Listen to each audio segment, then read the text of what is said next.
Here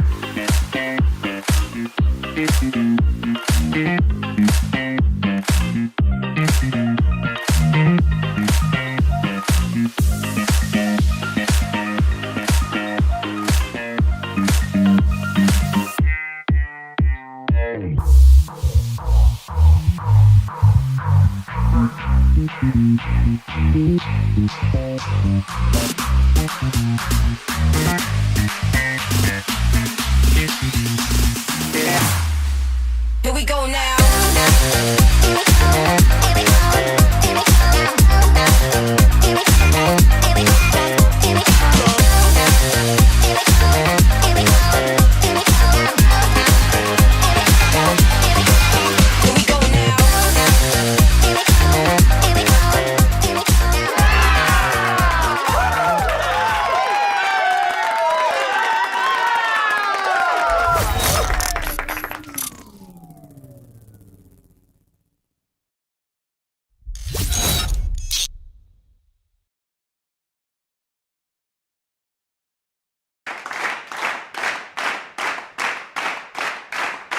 What is going on? Let me know if you can see me, hear me, all the good stuff. Happy Monday. Happy Black History Month. What else? Oh, President's Day. Yes. Happy Monday. Yay. Look, yay. I feel like Wendy Asefo in that first scene where she was just very low energy. My energy will come up in just a second. Maybe I should take a look at this picture and it'll make me feel better. What in the...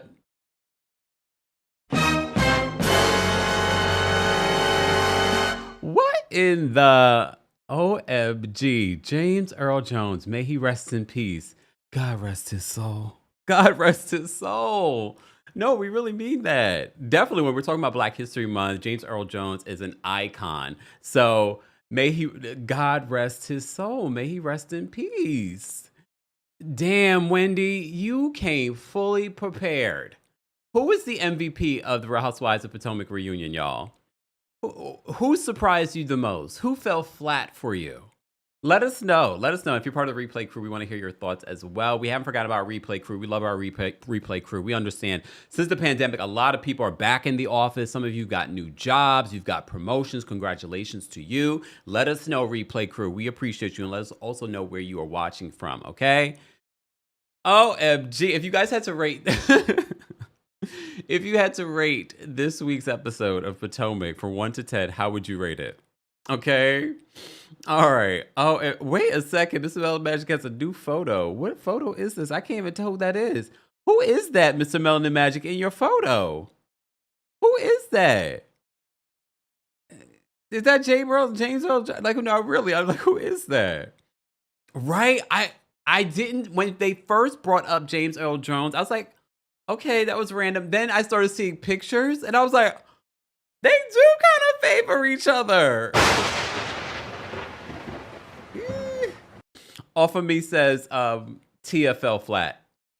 Tia. I think Tia's still a good addition to Potomac. I don't think she was a bad addition. I think towards the end of the season, she definitely was falling flat. At the reunion, I felt like she fell flat. And this has nothing to do with people that stand for Stacey, because you know over here, we stand for no one but Jesus.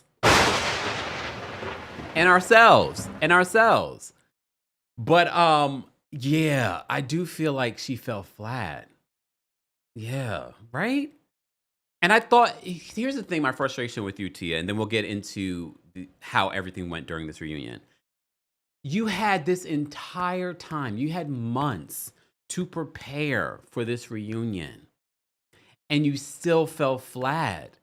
And I'm not saying that you can't have your issues with Stacey, but your issues with Stacey feel so forced and unnecessary. And it goes back to the question that I think it was Zoe from Brooklyn. Hey, Zoe from Brooklyn. Had in regards to Kiarna, Giselle, and who else? Ashley. You guys seem like you just were incessant on having an issue with Stacey, and the issues that you had with Stacey were not even your own issues.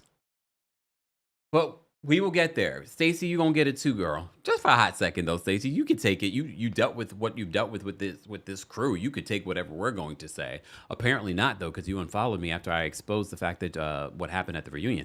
I just told you what happened at the reunion. I didn't do anything else, Stacey. But that's okay. It just showed me who you really are.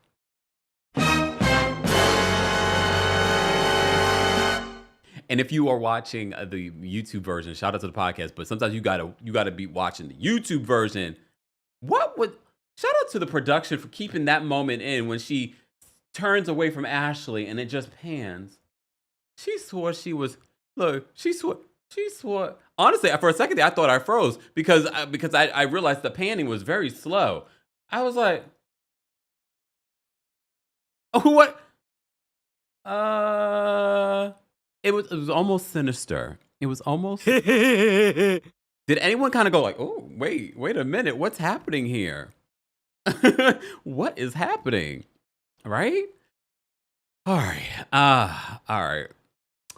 Guys, thank you so much for being here. Thank you. Shout out to those of you that have become members of the channel. Demi, thank you so much for the first super chat of the day. We appreciate your constant support and for being a member.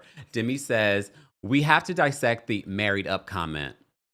Well, Demi, one thing you know about here, and one thing you're never going to do to a tourist is tell what we're going to dissect. But that was in my list of things to talk about. But we have a lot of things to talk about. So we can't dissect everything, okay?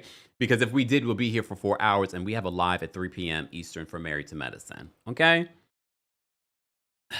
And the married up situation comes from Tia. That was a comment that she had about Stacey. Oh, because you think that you married up. That you have to be prim and proper. Well, maybe that's far more telling about you than it is about Stacey, Tia. Did you feel like you married down because you married a black man? I don't understand what that meant. You feel like you've married up, so you feel like you have to be prim and proper. That's far more telling about your perspective than it is about Stacey. And that whole comment about traveling, oh, you think because you travel, that makes you, like you've accomplished something. Hell yeah. Shout out to all of us that are travel baddies. Come on. One time for the travel baddies. Yes, because some of us grew up not being able to travel like that. And now that she's able to travel and be around the world and know another language, yes, I always tell you guys the best thing you could ever do for yourself and the best education you could ever get for yourself is travel. So don't let Tia shame you, okay? Kai says that comment was so stupid. It was. Oh, Lord. All right. Let me start from the beginning, guys. Again, happy Black History Month. Shout out to those of you that are here with us. Shout out to our King's Guards. Be sure to show them some love. You know, we always have a crowd in the chat. We already have 1,000 people watching. Hey, y'all. Don't forget to follow us on Facebook and in everything. Kempire on Facebook and Kempire Daily on Facebook. So make sure you're following us there. We're streaming there live. We're also streaming on Twitch. Shout out to our Twitch followers. Head on over to twitch.tv/TheKempire. All right, let's start from the beginning. So I will give production and the editor some credit. I like how they started off this reunion. I didn't expect them to start off this way because normally they would start off at the reunion, but no, they're starting off where they ended in the one-on-one with Karen, and that is Wendy got arrested 3 months after cameras went down. So they flash back. They're telling a story, all right? They flash back to 2020, and they flash back to all these moments of Dr. Wendy Asefo. And they're like, okay, so look how the mighty have fallen from coming from what she presented in 2020 to where she is today, getting arrested for insurance fraud. You couldn't tell, though. I have to give Wendy credit because I don't know if I could do it. If I was arrested for what she was arrested for, with all this commentary, with all the spotlights that are on her, I don't know if I could have shown up to this reunion, be as poised, to look so damn good, to answer every question, even give us a little bit more. And look, for those that are expecting accountability, we're not going to expect accountability at this particular point because she has not even gone to trial yet. She's already said that she's fighting these charges. I did see the paparazzi rolled up on Giselle over the weekend. She looked good, though. I'm going to give her credit. You got to give credit when credit's due. Some of y'all always swear that I'm always hating on everybody, but when credit is due, we give credit over here. Okay? Look, as I make the Forrest Whitaker face. Poor Forrest Whitaker catching stray. Sorry, Forrest. It's not my fault. It's Angel Massey's fault. Okay? So I saw that Giselle basically said that she thinks that Wendy should take a plea deal. One of the things that I noticed throughout this reunion, what I've already noticed, what I've told you countless times, this friendship between Wendy and Giselle is produced. It's for television. It's so that they can get along on television because they don't want the toxicity of the last few seasons. You saw at the top of the reunion when Andy tells Giselle, you're going to be sitting next to Wendy. Wait, y'all want me to hold her hand? You think she would have said that to like a Robin? To a regular Robin? No, she'd be like, yeah, of course I'm going to be sitting next to my bestie Westie. What do you guys want me to do? Hold her hand? She's clearly an instrument of the network. And for those that keep saying that she's the face of Real Housewives of Potomac, she clearly is. She's clearly one of the favorites. Fine. I did see that she was asked questions by the paparazzi about Wendy's situation, and she says that she thinks that Wendy should take a plea deal. Well, you only take a plea deal if you want to avoid the trial and not get serious charges, or if you're guilty. But okay. I think the best thing that she could say in this particular moment, but we already know when it comes to Giselle, she's never going to take the high road. She's always going to take the Giselle road. And you can define that what you want to define that as the low road. I'm going to define it as the Giselle road. And I feel like she could have been like, you know what? We're rooting for Wendy. We hope that she gets out of this situation. She's like, I think she should take a plea deal. Okay, fine. All right, fine. And I know some of you are like, well, I agree with her. Yes, but you guys are not friends with her. That's not your colleague situation. But okay, fine. So, all right. I also saw that Kiarna is reacting to the reunion. Not Kiarna chin checks you again, Angel, in front of all of our faces. I know she's from Baltimore, but aren't you too? Look. Where is she from? I know she's from the DMV, but is she from... Well, okay, let's not get into that. DMV folks, calm down. We're not going to get into what's the DMV. I know Baltimore is not considered a part of the DMV. Calm down. But she's from that area, right? All right, fine. All right, we're not going to get into it. All right, off of me. It's hot today. So I don't feel sorry for Wendy at all, he says. She wanted to look like an IG baddie, and she chose to defraud her insurance company to fund it. Damn. Go to jail and think about what you did then, when. Well, let me clutch my imaginary pearls. Well, I do feel like a lot of people feel that way. But I will say this. I feel like Wendy handled herself in part one of this reunion stellar. I have to give it to her. She answered the questions. They start off this entire episode flashbacking to all of Wendy's history. They get to the part where she's arrested. So it's like a huge fall from grace. Then we have this scene between Wendy and Eddie at home, which we saw in the mid-season trailer. So many people are like, where are we not going to see that scene? Well, we get to see it in part one of the reunion. And I told you, if you watch the after show, then you saw that Wendy had a very similar look that we're seeing in this scene with Eddie. So I knew that the after show had to be filmed after she was arrested. You could also tell in the after show her energy was very much like what we see in this scene with Eddie, very low energy. And like, can you blame her? You were just arrested. I wouldn't be surprised if maybe Xanax of it all, because that's stressful. So at the very top of this, we get to see this conversation with Wendy and Eddie, and they talk about their arrest, and she just says her home feels different. I can imagine. Can you imagine the police coming into your home, probably putting you in handcuffs? Not probably, putting you in handcuffs, searching your home? Because remember, they said when they went to the home, 15 of the items that they claim were stolen were in the home. I have to remind you, 15 of the items were still in the home. So I'm assuming when they came in, they handcuffed Eddie and Wendy. The kids weren't home. We found out. They handcuff Eddie and Wendy.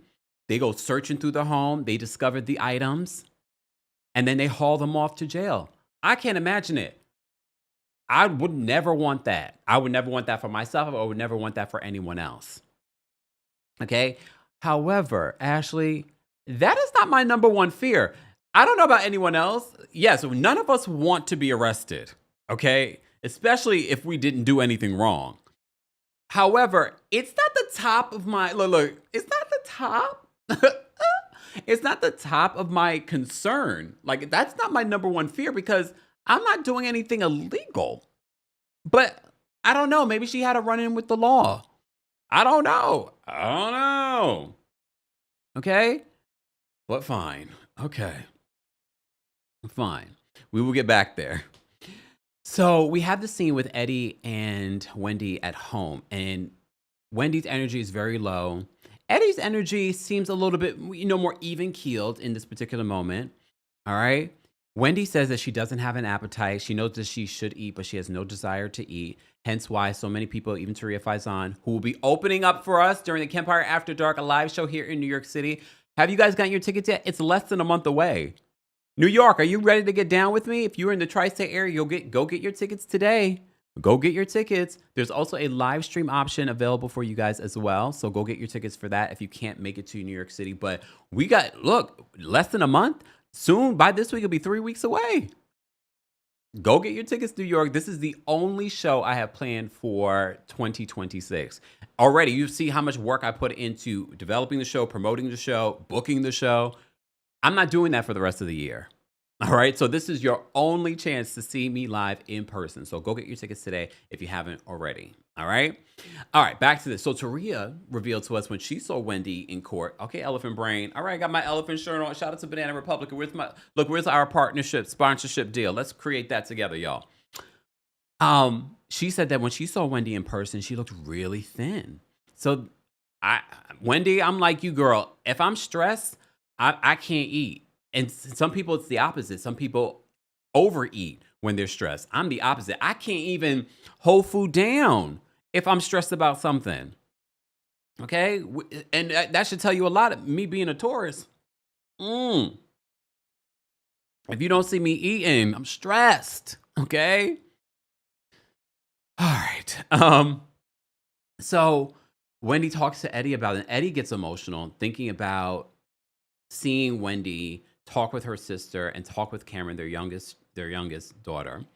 And he said he starts to cry, and she's like trying not to, have him cry. But he said he got emotional because she's trying to talk to Cameron, and she's like, "You're gonna spend the night with Auntie." One thing I have to say, I respect a lot how Wendy is trying to change how she raises her kids than how she was raised in regards to giving them a voice.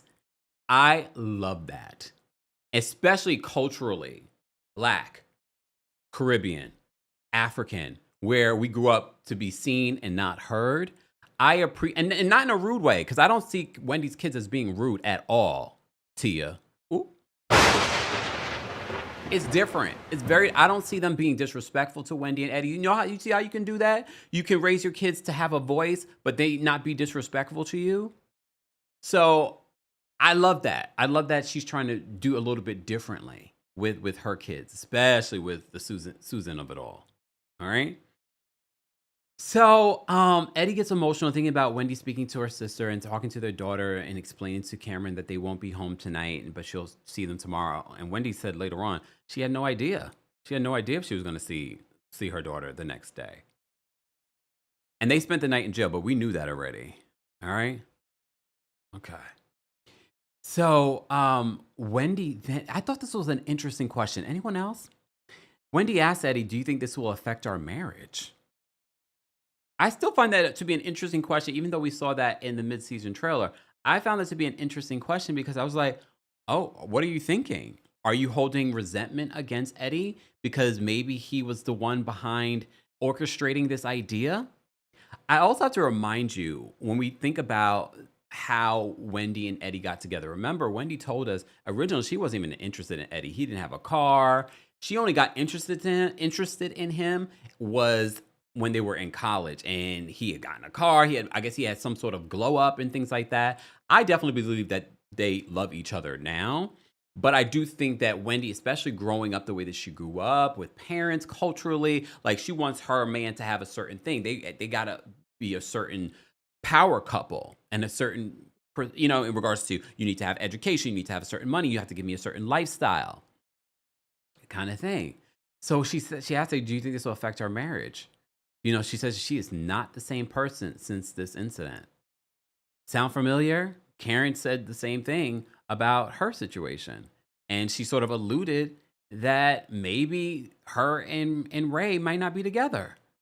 And I said, but I have to say, they're showing a united front since this scene. Because a lot of people speculated, especially when the news came out that they were going to have, well, we didn't know what attorneys Eddie was going to have at the time, but now they have pretty much the same law firm. So a lot of people speculated that something might be awry in this relationship. Eddie says God's got us. All right. I mean, based on what we've seen so far, they are riding with each other. Maybe they did have a rough patch. Maybe that is something they'll talk about next season. I definitely think Wendy will be coming back next season. I think they're going to drag this out as long as they can so that she can start filming come the spring. So, because remember, the trial is not even supposed to begin until they have another hearing in March, and then the trial is supposed to start in April. If it starts in April, we don't know. That could get pushed back as well. All right. Guys, if you're just joining us, don't forget to like the video. It's an easy, free way of supporting not just my channel, but other channels as well. We're talking about the reunion, part 1 of the Real Housewives of Potomac reunion. If you're part of the replay crew, be sure to let us know your thoughts and opinions on part 1 and how you would rate part 1 from 1 to 10. All right. I thought it was a good part 1. There were some people that were very quiet, like Kiarna. Sidebar. Let me pull this up. I can't show it to you just because I didn't do this in time, but I'm going to pull it up in regards to what Kiarna had to say. So Kiarna, you should have been on the press tour. Did you see you're doing it all wrong, Kiarna? She doesn't, you don't know what you're doing when it comes to being a housewife. You should have did what Ashley did. She went on a press tour after the reunion. You should have went on a press tour after the reunion. We were like, where is Kiarna? Hence why you saw Kiarna in that moment when she chin-checked Angel in front of us again. Damn. She's just like, she wanted to have her moment. So this is what she said recently on her IG story in regards to what happened during the reunion. I just don't want to forget anything. I know I'm jumping around a little bit. I just don't want to forget some of the things that I've seen come up. Shout out to our friends over at No Chaser TV on IG. I'm going to play this clip from their page. Hold on one second, y'all. Let me just play this for you. Oh my God, y'all. You know what? I really try not to comment on the things that people have to say about the reunions, about this and that. But y'all have to stop it when it comes to people in their relationship. You do not know what kind. Sidebar, it looks like she's in the Caribbean. I don't know. Maybe she could be in one of the Europe cities. I don't know. But I'm like, oh, I think I see a palm tree. Not sure. Friendships I have with my friends. You do not know our thoughts. You do not know the conversations that we have. Let me say something nice. Beautiful face, beautiful gowns. I love this hair color on her. Kiarna's just a beautiful woman. Like, stop it. You guys are so used to this, like, fake personas and yes people.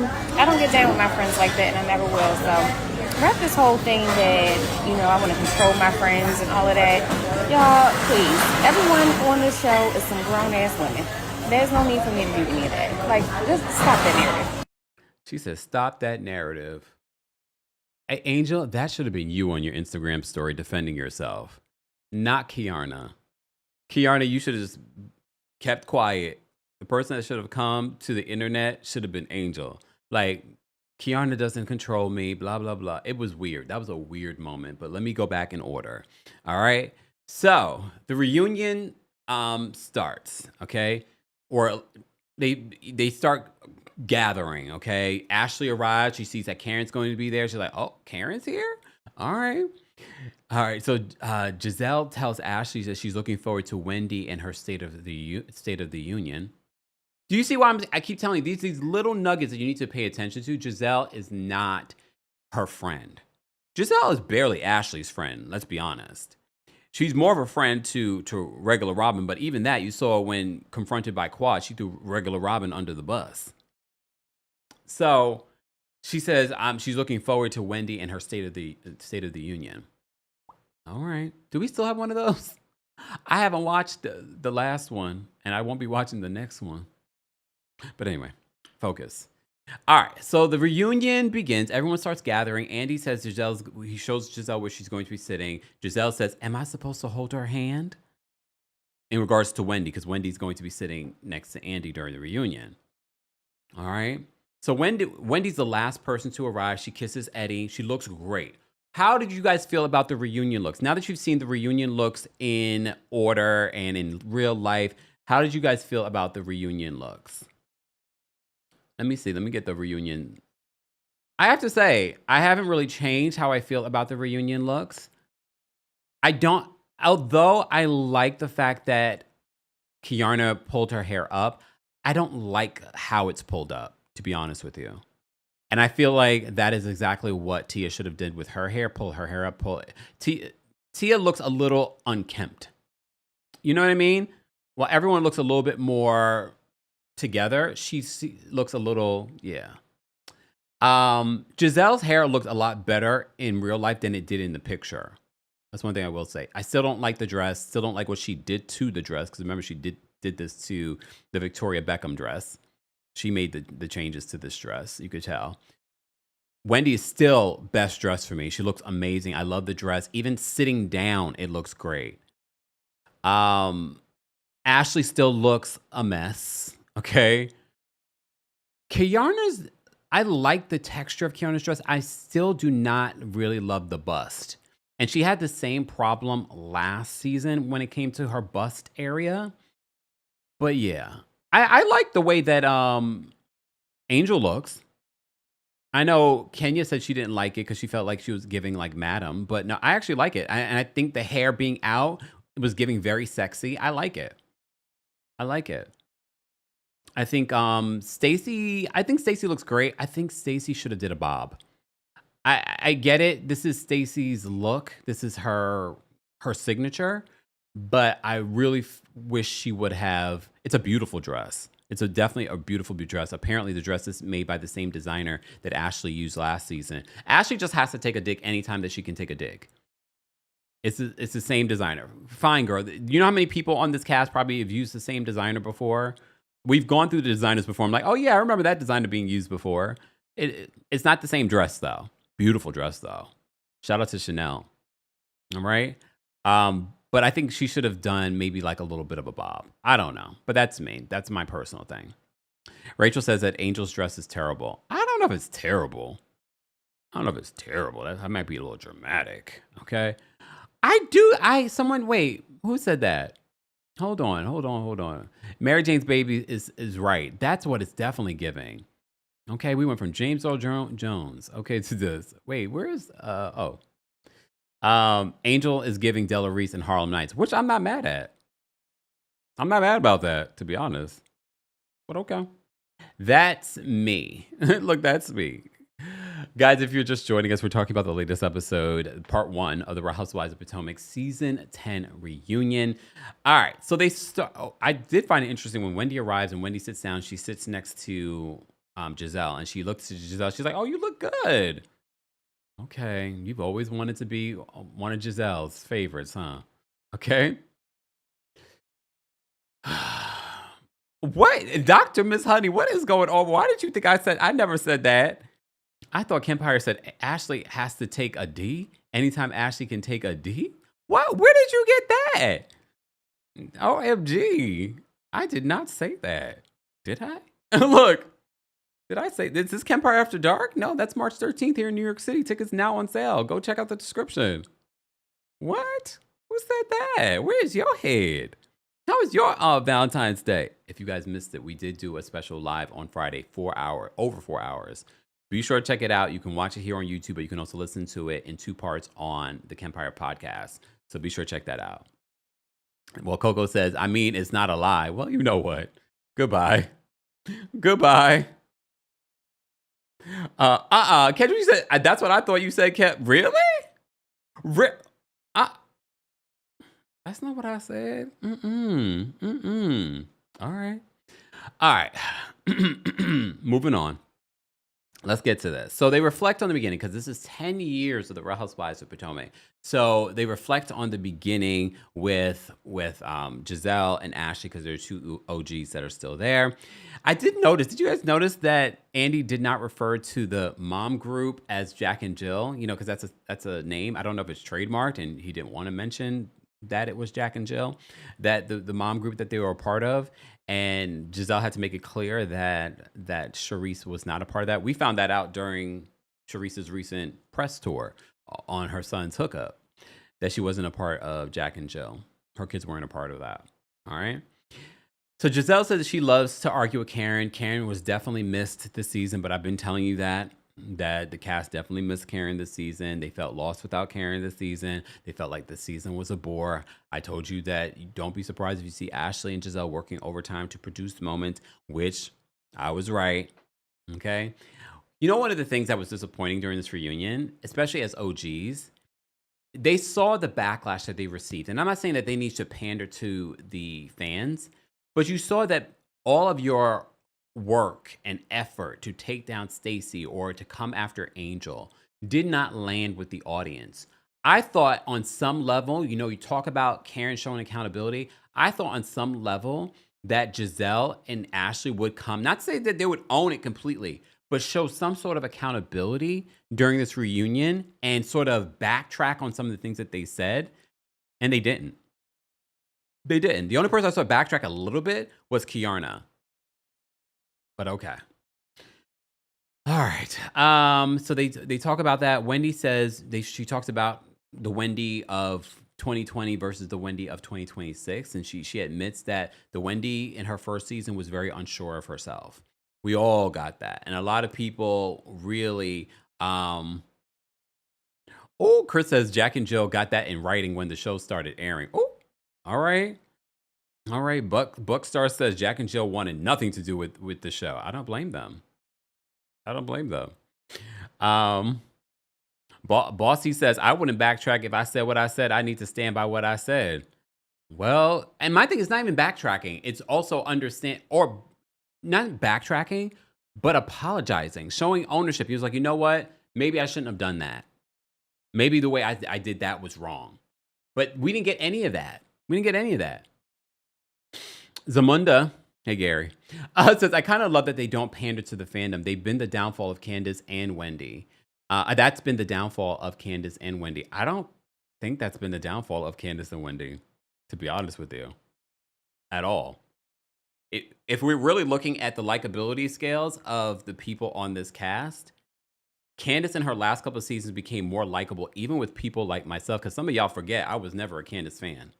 Okay? Some of y'all forget. Some of y'all also forget I wasn't a Wendy fan. But they became more likable as the seasons went on. And I used to I don't know if I ever really liked Ashley, but I used to like Giselle. They became more unlikable. So I don't need them to pander to the fans. What I need them to do is to do some self-reflection. That's the problem. You don't need to pander to me. I don't care if you pander to me or not. You need to have some self-reflection. You need to show some growth. You need to show something of yourself as opposed to always relying on other people's storyline to be your own. But okay. All right, moving on. Let's move on. So they immediately, which I did not expect, but I guess, it's the big elephant in the room, so you got to talk about it, right? Speaking of elephants, yes. Okay. They start off with Wendy's arrest. So I will say this, based off of Wendy, we got a lot of what went down when she was arrested. I mean, I had a few more questions, but they're not done. Andy does say at the end of it, his questioning, that they're going to come back to it. So apparently Wendy says that the investigation is still ongoing. As you know, it's very early on in the case. Wendy says that the kids weren't home when she was arrested because that was another question. Like, were the kids home at the time when this happened? So I'm assuming the kids were probably at school when this happened. Wendy says when the police arrived, she was taking a nap, and Eddie's the one who says, the police are here. He woke her up. The police are here. They ask about the kids and what did the kids know. The other kids didn't know, but Carter, their oldest, did discover on his own about their arrest and didn't say anything to her mom or her sister. And when she saw him the next day, he asked, where were you? This part of their conversation kind of broke my heart. I really felt for Wendy. I really felt for her kids in this moment. And this is what stood out to me, that they're trying to raise their kids differently than how they were raised. And she says, I told my kids that, as parents, we told them that we would never lie to them. So she checked on, she could tell there was a difference in him. And he was just like, where were you? So he started to get emotional. She was emotional. She held him. This all played out in their car. Okay. She says what they do now is, like, anytime that they're going to court, they let Carter know. Because she doesn't want him finding out anything on the internet. Because remember, he's a kid of a particular age. You know what I mean? So he's going to see things, all right, on social media. All right. So Wendy updates Carter on when they're going to court. Giselle cannot help herself, but I can appreciate this because she's able to make a light of the situation. She's like, she asked about Wendy's wig. She was like, is that why your wig was so shifted? Because she was taking a nap. And Wendy says, because Tia jokes and says, it was her nap wig. And she was like, no, actually, it wasn't my nap wig. It was my professor wig. I was like, oh, okay, let's make light and fun of this moment. I can appreciate it because this is very awkward. All right. She says that Wendy explains the grin in the photo because Andy, of course, asked, why were you grinning in the photo? Let me remind you, because, and I know this is not to be mean. This is just the situation. When we talk about this arrest, we got to go back to where all of this started. Where's my photo? I know it's here. Not the James Earl Jones of it all. Oh, here it is. Let me bring it up because we're going to be talking about this a lot this reunion. So Andy asked about the grin in the photo and, of course, why Eddie looked so high. Apparently, Eddie he was in his cell. He was taking a nap and they woke him up to go take his mugshot. And that's why he looked the way that he looked. So she denies that they were high at the time. Okay. I mean, that's the downside of owning a cannabis business, I'm assuming. Everyone's going to think you high off your own supply. I mean, they do partake. We already know that. So Wendy explains that the grin was because the police officer thought that she was on America's Next Top Model. No, I'm adding that part. I think that she was on America's Next Top Model. Sidebar. For those, Netflix is not paying me, but if y'all want to run an ad, that reality check with America's Next Top Model, it came out today. I'm going to recap it. Not today, obviously, because we have 2 recaps today. Not happening today. And plus, I need to watch it first. We will recap it probably, maybe, let's say, I can't even say Wednesday, maybe tomorrow? Maybe. We'll see. I got to see. But we'll definitely, at some point this week. The latest, probably Thursday. All right? Houston Foodie says that Eddie had been crying. I mean, if someone just woke you up and you all of a sudden you have to go take a picture. Wendy says that the police officer was trying to make her feel better. He's like, take a better picture. Do this, do that. Look, maybe he was. I don't know. All right. Yes, a mugshot photo shoot. So he was the one encouraging her to smile in the photo. I thought you're not supposed to smile in a mugshot. I don't know. I just heard. Okay. Oh, wait. Is that just a passport photo? I guess you could do whatever you want in a mugshot, huh? You got arrested, so you do what you want. You badass. I guess it's the passport photo you're not so smiling. See, that's the only thing I know. Okay. And your license. Thank you, Coco. Yeah, your license. Yep. Your license. No smiling. But guess the mugshot, you do whatever you want. You can throw up gang signs or something. Lord. All right. Moving on from there. So I thought it was interesting that Stacey asked the questions like, "So you guys spent the night in jail?" Mind you, Stacey actually went to see Wendy, had seen Wendy after she was arrested. So I'm guessing she just went there as support and she never asked any questions, which I can appreciate. I'm not going to ask you any questions. You tell me what you want to tell me. But in that moment, Stacey's like, "Oh my God, you spent the night in jail?" Mm-hmm. So Wendy says, "Yeah." She's like, "You lose all your autonomy in jail. They turn on the lights, that's when you get up. They turn out the lights, that's when you go to sleep." I can't imagine. I don't want to imagine. So Giselle, in this moment, because of how poised Wendy is in answering these questions, she's like, "You like, are you okay?" Because the way that you're responding to this, it just seems like nothing's the matter. And Wendy says that she isn't okay, but she will be okay. Wendy's a strong person. She's a strong woman, strong person. Cause I'm like, damn. The way that I didn't know what to expect in this moment.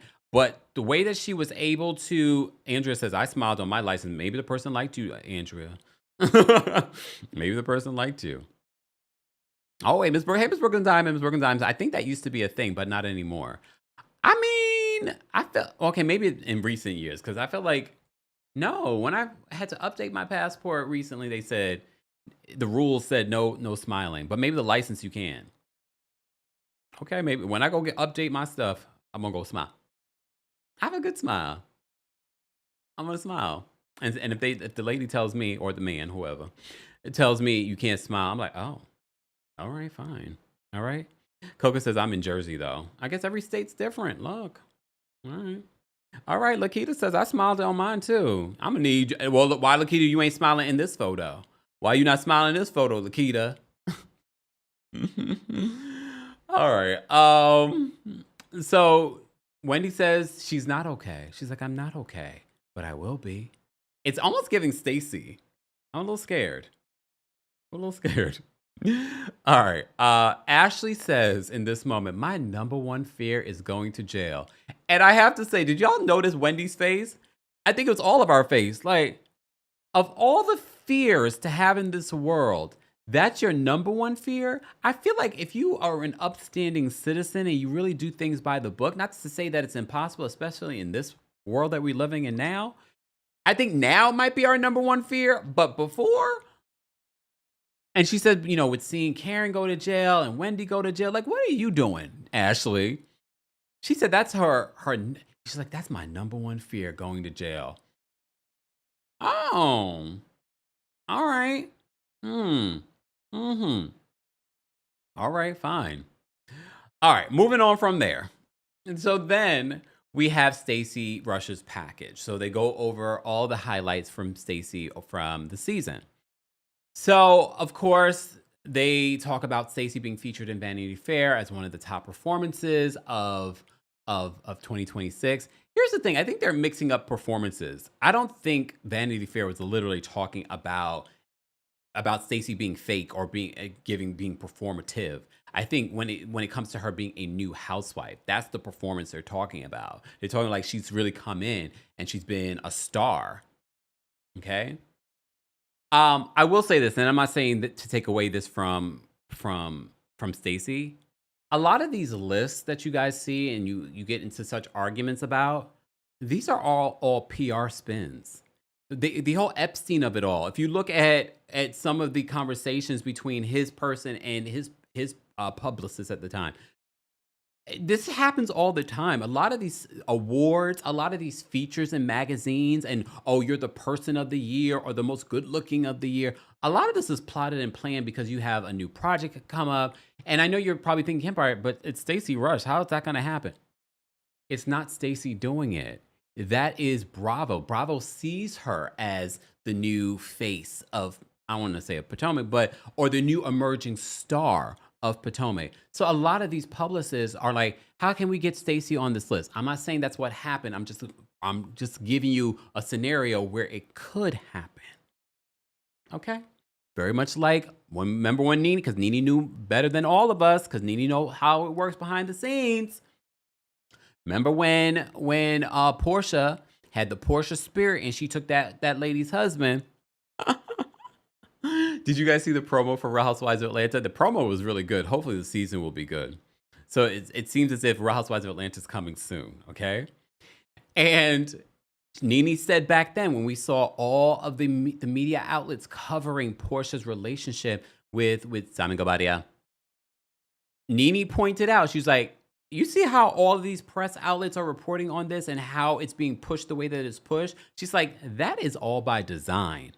And I said, back then, I was like, oh, Nene's telling us, she's basically telling on the network in that moment. Okay? So it wouldn't shock me, and this is not to take away from you, Stacey, because I do think that you're a star. I do think that you're an MVP. But it's not surprising to me that she was included in this Vanity Fair, one of the top performances. So in this moment, it's good press for Real Housewives of Potomac. It's good press for the network. It wouldn't shock me that a publicist was on the phone. How can we get Stacey Rush on this list? Oh, you owe me something. Let's put Stacey as a part of this list. That is NBC Universal. That is Bravo publicity. I'm just breaking the fourth wall. Okay? All right? Some of you think that I should be on certain things and in certain things. Well, once I get the right publicist, y'all gonna be like, oh, how can Kempire get to here? That good publicity. There are certain content creators. I'm not talking about anyone specifically. I'm talking about even the influencers that have publicists. They're getting opportunities because of their publicists. They're getting indoors. It's all about who you know in this business. Just saying. All right. I digressed. Back to Stacey's package. So, Kiana is asked about, how did you feel about Stacey's QVC videos? Because those have gone viral. Andy has said multiple times that he loves those videos. And yes, shout out to those videos. Okay. So Kiana's response, she's like, I think they're very entertaining. Kiana has done a 180 when it comes to Stacey because she knows how much people love Stacey this season and feel like her attack of Stacey was very forced and unnecessary. Okay. So Kiana's just like, I haven't watched them, but yeah, I think they're very, very entertaining. I'm like, okay, girl. So Giselle says that she's very happy about Stacey's feature in Vanity Fair. And, with everything that's been happening, and she taps Wendy on, people getting arrested. Sorry, Wendy. And Wendy says to her, mind your business. All right. But then they talk about this being a performance. Andy asked Stacey, is this just a performance that she's giving? And Stacey says, those QVC videos was already, those videos already prove that this is who I've always been. And they were like, well, that was your job. That was a performance. And Stacey is just unintentionally funny. She's so unserious. Stacey, she's just like, indeed. And Andy's just like, wait. I completely understood her. Wendy and Stacey are dynamic duo during this reunion. They are covering for each other. I agree that her QVC self is a part of who she is. I don't believe the people that go on QVC are necessarily a completely different person than who they are when selling those products. Because there is no script besides of what you're actually selling. So anything that you're adding to it, that's who you are. So I do think that there are levels to Stacey. We've talked about this before. We've already discussed this the other day when we saw the preview of this reunion. There are levels to who we are. Do I think that there is another side to Stacey that where she's a homegirl from Detroit? Yes, because she is a homegirl from Detroit. Are we going to always see that? No. All right. So Giselle says she was just very happy that this was a good promo for the show because she feels, because she's one of the OGs, she feels the arrests have dampened what the show looks like. So Tia calls Stacey out for how she's different on camera. And she remembers hearing Stacey, like they were on one of their cast trips. And she's like, her voice is a little bit deeper. And she uses certain colloquialisms that are, not what she currently, does. So Stacey's like, well, okay, you're the queen of accents. Stacey, this is where you lose me. I don't think very much like how I feel you can have many different levels to who you are, but I guess that's what you're trying to point out with Tia is that she has different levels to who she is. Yeah, I believe her accent is real despite people online trying to say that it's not. I believe that's real, but do I believe that she can do an American accent? Yes, because she has American children, so I can see that. I'm sure she can turn on her Nigerian accent too. So, and I think that's fine. The same way I can turn on my Jamaican patois. You know what I mean? So there are levels. So does that make me fake? Does that make me performative? Well, maybe it does. Maybe you all feel that way. Kempire's fake. He's performative. Who's the real Kempire? Even that's different. Even the tone of my voice is different. When I'm on here talking about Sutton, name them. It's different. But can I turn on a Southern Belle accent? I can. But does that make me different? Does that make me fake? Does that make me performative? Maybe it does. Maybe it does. All right? Anyway, let's move on. Miss Bell says, turn it on, Camp. All right. All right, let's move on because I'm already over this whole Tia back and forth, but it is a Tia back and forth. Tia says that she treats rewinding. Because Tia says to Stacey that she married up, so she feels like she's trying to be prim and proper, which stood out to me. I was just like, what do you mean she married up? What does that mean? Because she married a white man? A white man with money? I don't know. I don't know. So I found that statement to be very interesting. I found it to be very interesting, and it stood out to me when she said that. So she said Stacey married up, and that she's trying to be prim and proper. And Stacey says that Tia uses different accents as well. Tia says that Stacey treats travel like it's an accomplishment. Even Ash is like, it is an accomplishment. We've already went through this already, and I'm just sort of like, Tia, you need to let this go. You've had months to assess that this did not land. You are fighting a battle that's not your own. It's not your own. Like you did not.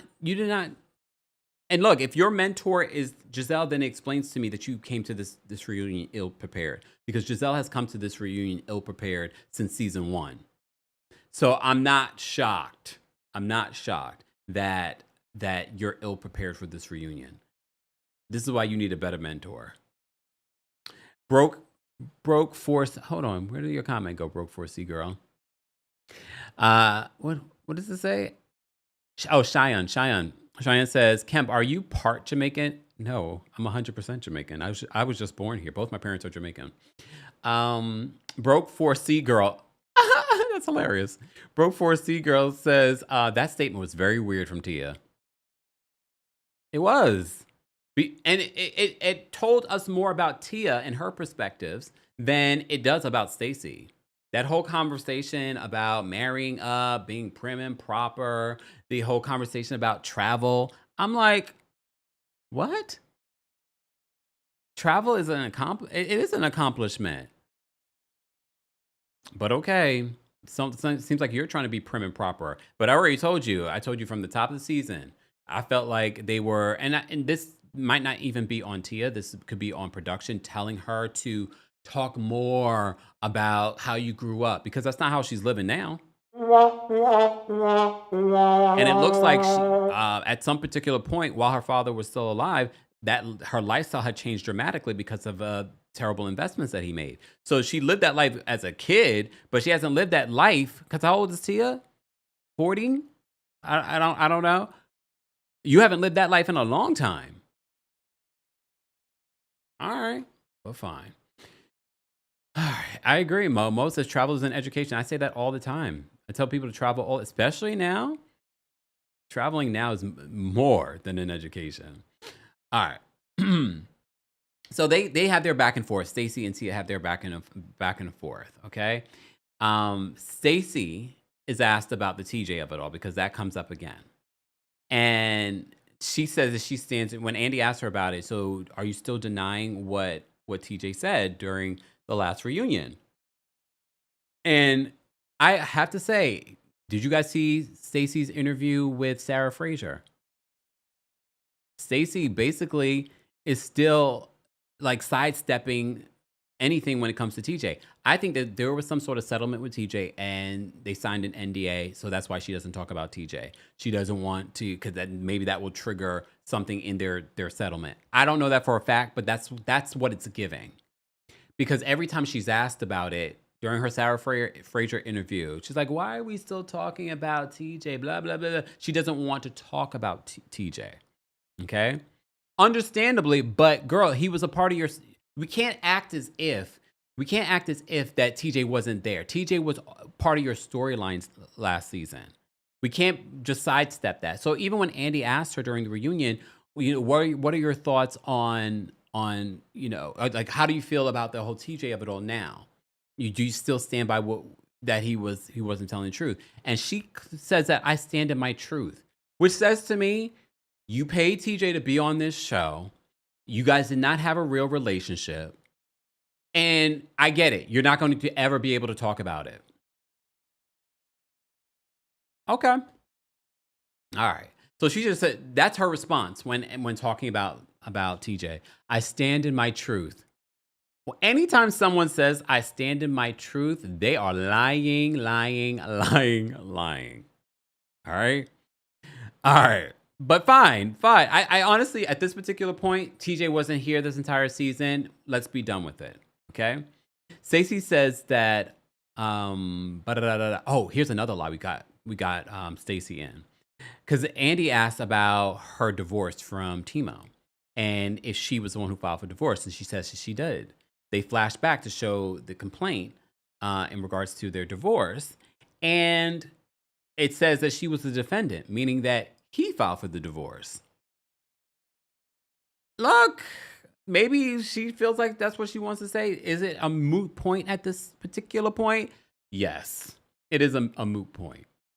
All right, before we move on, hey, Adrian. Adrian says, Tia's comment was giving elitist classes, and I'm going to need for her to show more fabulosity in her lifestyle instead of just telling us that she's a princess. And based on what we saw of her this season, was definitely not giving that. It was more talking about the past, which is fine, but don't come after anyone else. Taurus with the T, thank you so much for being a member for the Super Chat. Taurus with the T says, well-traveled and well-married. Clock it. Oh. Okay. Kendra, thank you so much for the Super Chat and for being a member. Kendra says, okay, hear me out. I know who Kay and Angel remind me of. To the people that have seen Inside Out, I have seen Inside Out, their madness and sadness from Riley's emotions. Remember, that's what they said on social media. They even mentioned it during the reunion. That's what they were referring to, madness and sadness. Inside Out is a good animated film, just for anyone, from kids to adults. Go watch it if you haven't seen it. At the end of the movie, we like sadness. Angel, not so much. All right, Kendra, tell us how you really feel. Amy J, thank you for being a member for the Super Chat. Amy says, I was in tears when Wendy was talking about the kids. Take the plea deal if there's no jail time. Those babies need you. Well, you're right. If there's no jail time in that plea deal, I'd take it. Right? Come. If there's no jail time in that plea deal, I would take it. This would be their first time being offended. First time offense. I don't know though, because we've talked about this before with different people that have worked in insurance. If they take a plea deal, that's basically saying that they did it, and that could have bigger ramifications for them in the future outside of just going to jail. So I don't know. They're gonna have to talk to their attorneys with this one. Demi, thank you so much for another super chat and for being a member. Demi says, also, if Ashley had that fear, why joke about that part? Thank you, Demi. Ashley's talking about how she is so fearful. That's her number one fear, is going to jail. But remember, the Friday, I was in Amsterdam and y'all got me working. I was on vacation, but not really because I was busy working, especially with this case. Ashley, that night, they picked up filming and Ashley was already making jokes on the mic. There was more that was said, and I wonder if they're going to talk more about some of the other things that she says. Remember what she also said during that video? We been new. We been new. And I said, investigators need to pull up. What did you know, Ashley? What exactly did you know? Okay. So Demi says, also, if Ashley had that fear, why joke about Wendy? Because Ashley is a soulless individual. I said it. Mr. Melon Magic, did you say what page? My profile picture is the love of Chris Samuel's life, of course. Is that Chris? Is that Cookie? That's Cookie? That's Cookie? Okay, Cookie. You're a weirdo for these pictures. Vivi Vita, thank you so much for the. Oh, let me shimmy. Let me shimmy. I can't shimmy too much, y'all. I'm still tight. Look, I'll go to chiropractor this week. Vita, there we go. Just because you and your baddies are awesome, I truly love your channel. Thank you so much. You are awesome. Look at that picture. Is that you in the picture with the horse? I know that's right. Thank you for the super chat. Scotty G, thank you so much for the super chat. Scotty says, I think Angel was doing okay until Kay jumped in. She was. I like the fact that Angel during this reunion stepped up and she was chiming in, even when it had nothing necessarily specifically to do with her. She was chiming in. She did it better at this reunion than Kay until Kay chin checked her. That was, the secondhand embarrassment, man. Queen of the Horn, thank you so much for being a member for the Super Chat. Queen of the Horn, did you catch how Giselle asked Andy what part she should play today regarding Wendy? That's what I was talking about when she was sitting there. Do I need to hold her hand? I'm glad you understand what I was viewing in that moment, Queen of the Horn. That she is an instrument of production. She's an instrument of the network.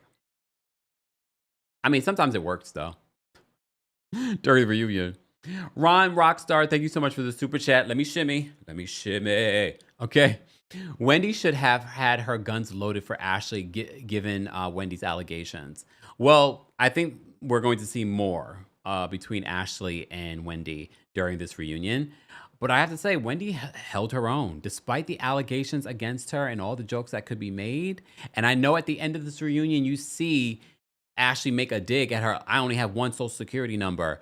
And they made it seem like Wendy didn't say anything. Please understand, the way that Wendy was responding to these women during part one, I know she had a response for Ashley. I know she did. But the way they edited it made it seem like she had nothing to say. We shall see next week.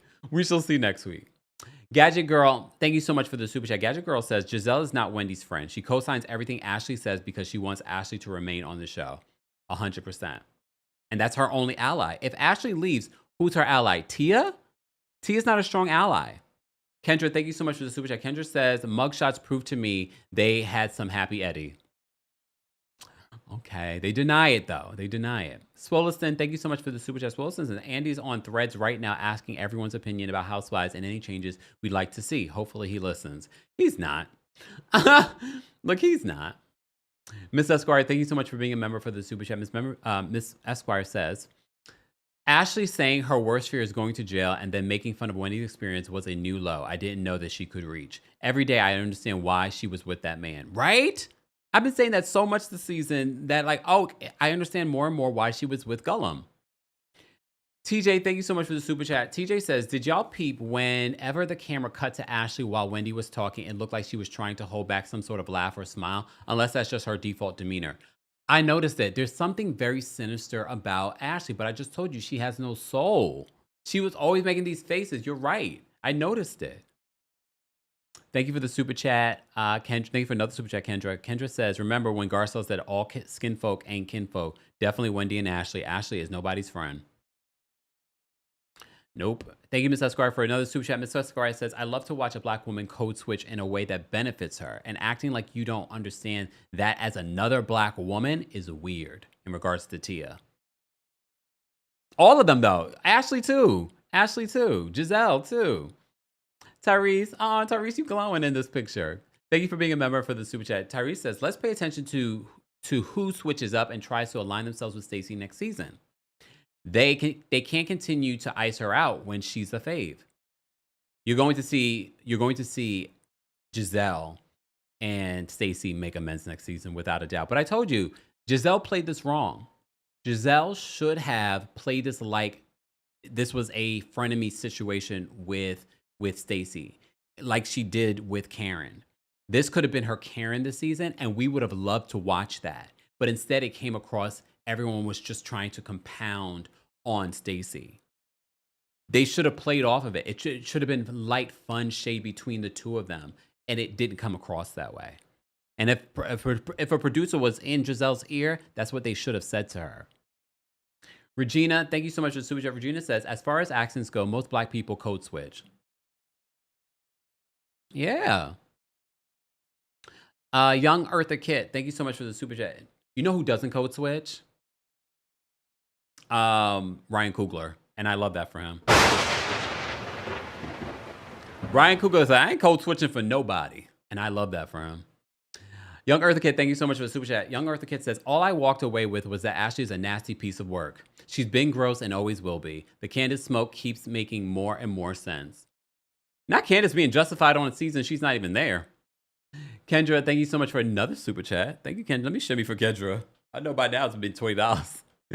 Kendra says, okay, Tia is giving Drake. Nope, not during Black History Month, ma'am. Don't do that. You mad at Stacey traveling the world and being successful? Oh, Tia. Gloria, thank you so much for being a member for the super chat. She says, Tia is just mad that she has to get to work, now. Probably, but she might be.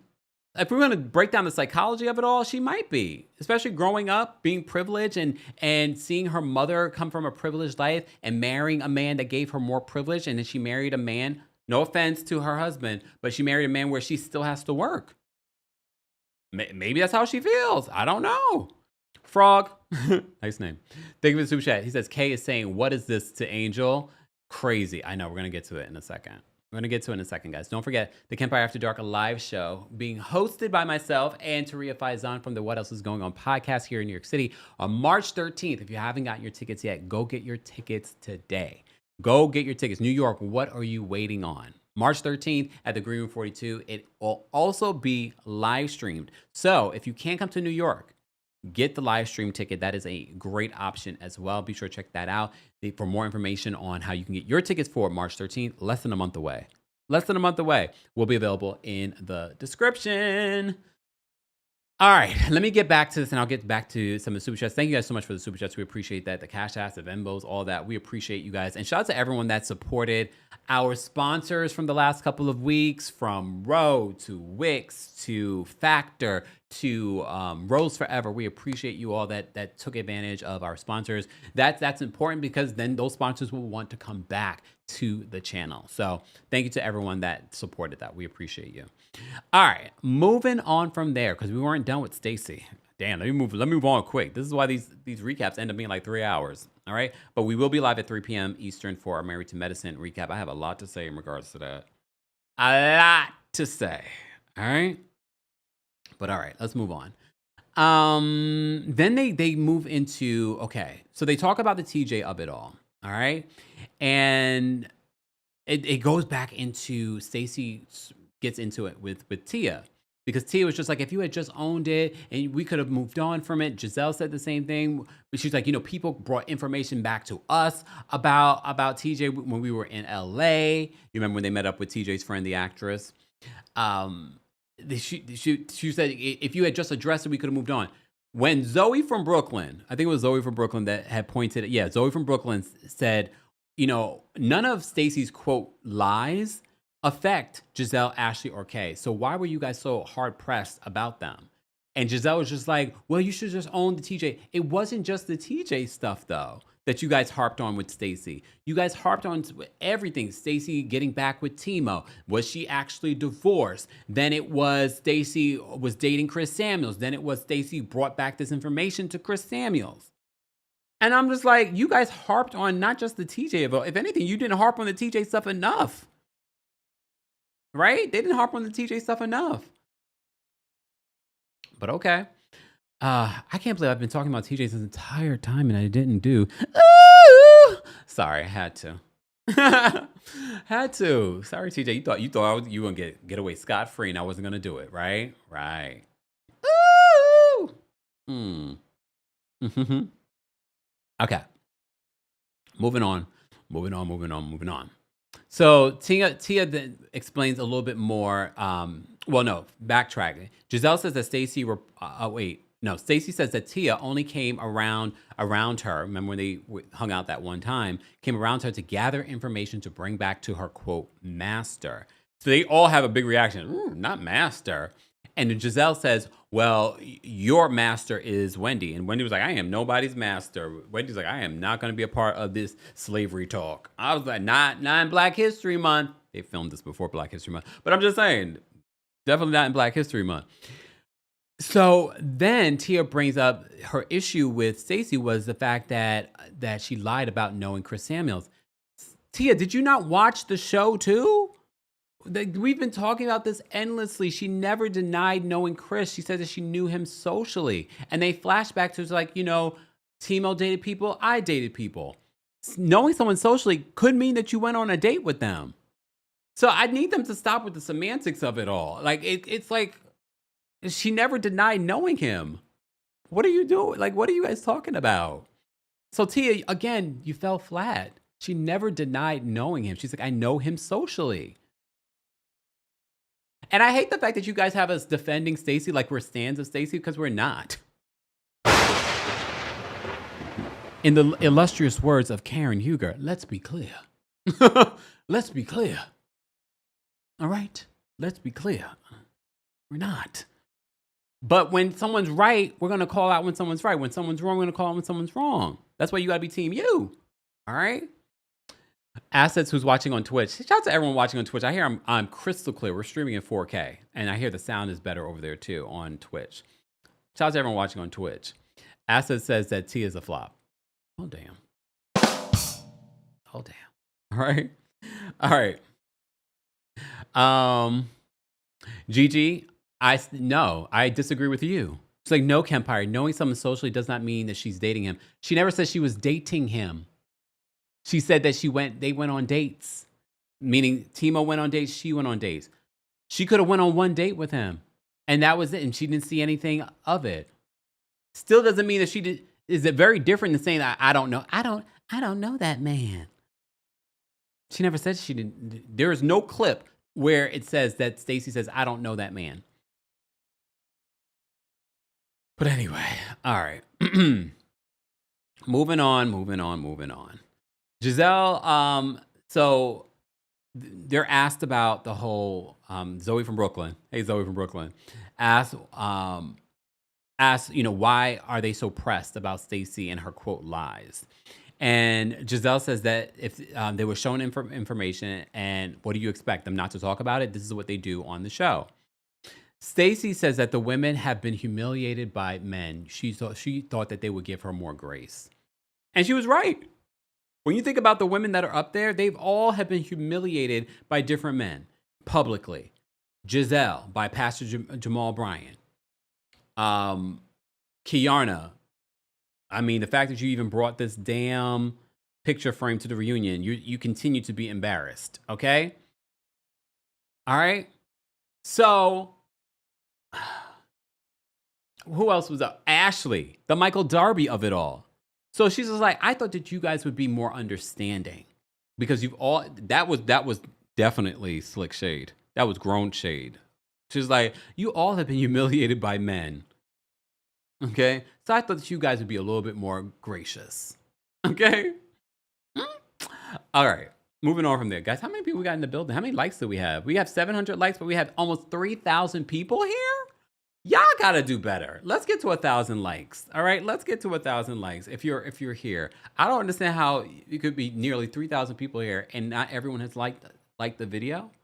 And you can like from your television and from your phone and your computer. Just saying. Oh, Miss Esquire said that reminds me. Let me go check on my Greg's divorce proceedings. Lord have mercy.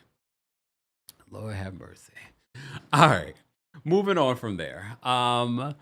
So Stacey brings that up. Andy asks how can they move forward? Specifically, he asks if Stacey can move forward with the other women. To me, this is sort of a temperature check that Andy does with the ladies all the time to see whether or not they want to return next season. Honestly, it's a little weird, okay, when he does it, because it's sort of like, speaking of masters, it kind of gives that energy, and I don't like it.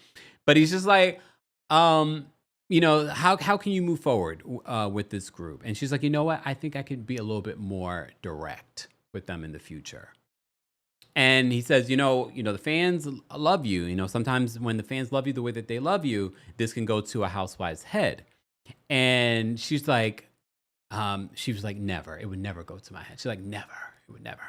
But she also makes a joke, like whether or not she's going to come back next season. She's like, well, I don't know if I'll, come back next season, if you guys will have me back next season. And Wendy laughs at that too, because we all are laughing. Like, they're going to offer you a contract to come back next season. And Wendy makes a joke. She's just like, yeah, God willing, if you come back next season. Because Wendy knows this game. Wendy's been around for 5 seasons at this particular point. She knows how this game is played. And she's like, Stacey, do you really think that you're not coming back? Hence why I do believe there's a percentage that this friendship between Wendy and Stacey is real. And Stacey needs she needs someone. She needs an ally.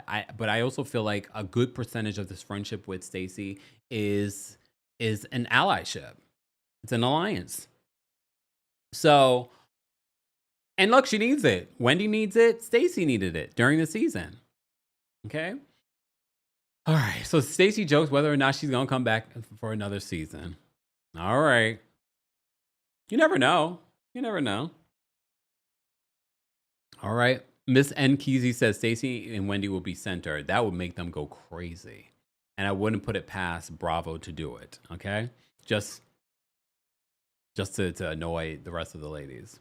Thank you. All right. We already hit over 1,000 likes. Thank you.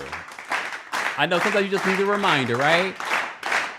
Guys, don't forget you can hear our recaps and special episodes. Sometimes we add additional thoughts to our podcast episodes. So be sure to subscribe to the Kempire podcast. And do me a favor, while you're there, don't forget to give us a 5-star review on Apple Podcasts and on Spotify. On Apple, there is our Club Kempire special paid podcast subscription where you can get exclusive content that I don't talk about anywhere else. So subscribe today to that. All right? All right, moving on. Let's get to Angel's package. No. You may have also seen, so let me debunk the fake news that you guys keep reading on Facebook and then regurgitating on other social media platforms. Angel already came out over the weekend to let you guys know that statement that you saw that she wasn't coming back next season is not true. It's fake. I already knew it was fake because if you go to the statement, I was like, okay, where is she? You guys could do your own homework. Go to her profile and see if she posts anything stating this. Did it look like it came from her Instagram story? And y'all just run with it and believe it. And also, you don't even check the account that it came from. Is it a parody account, satire account? So Angel says that in response to that, she's like, I have not made a decision on whether or not she will be returning next season. And I'm like, I know a lot of you say she needs another chance. The minute you start coming for my marriage, and they didn't just come for her marriage. Monique insinuated that there were correlations between what she went through with Chris Samuels that she notices with Angel and Bobby. That alone, and the way that they came for her the entire season, that alone. Oh, and also when we think about how Ashley tried to make it seem like Bobby's some angry black man, aggressive black man, I was like, I'm not playing these reindeer games with you guys. I'm not doing it. But I think what's more important to Angel is being recognized for herself, being famous, having her own light shined on her. Because we have to remember, she was married. She's a wag, married to someone who was in the spotlight for a long time. She's always wanted to be in the spotlight. Remember where she came from. She used to have her own show, and she used to host the red carpet. She wants the spotlight.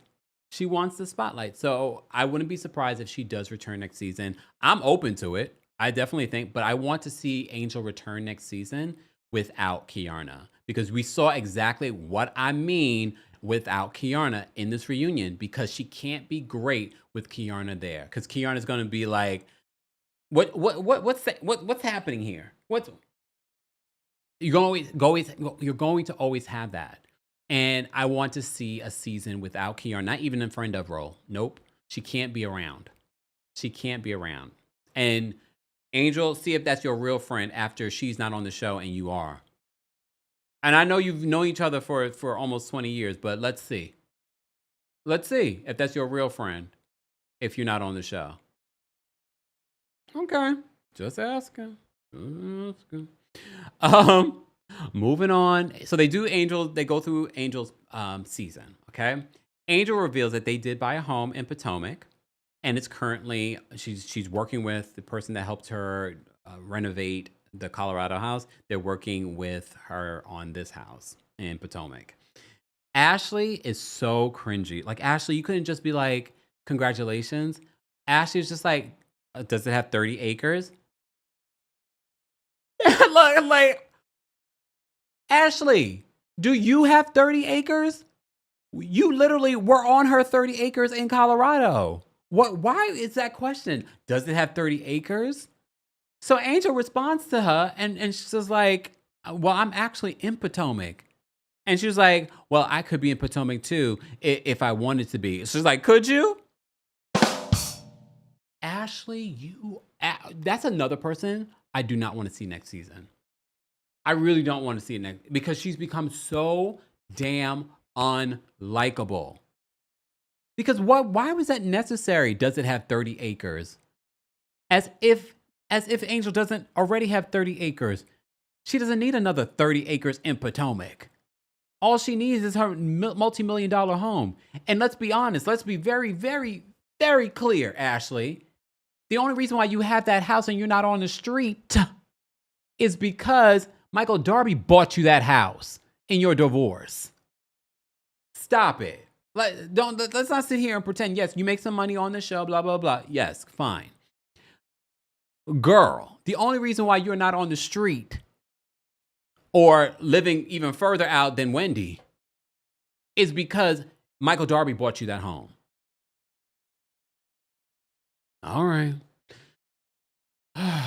Exactly. Britt says, mind you, this is Angel's second home. Exactly. And the other home she actually has acreage. 38. We saw it. It's not like we didn't see it. We saw it. We saw it. Anyway, moving on. I thought that was so unnecessary in that moment. So Angel calls out Ashley for not living in Potomac. Ashley claims that she chose not to live in Potomac. Okay, girl.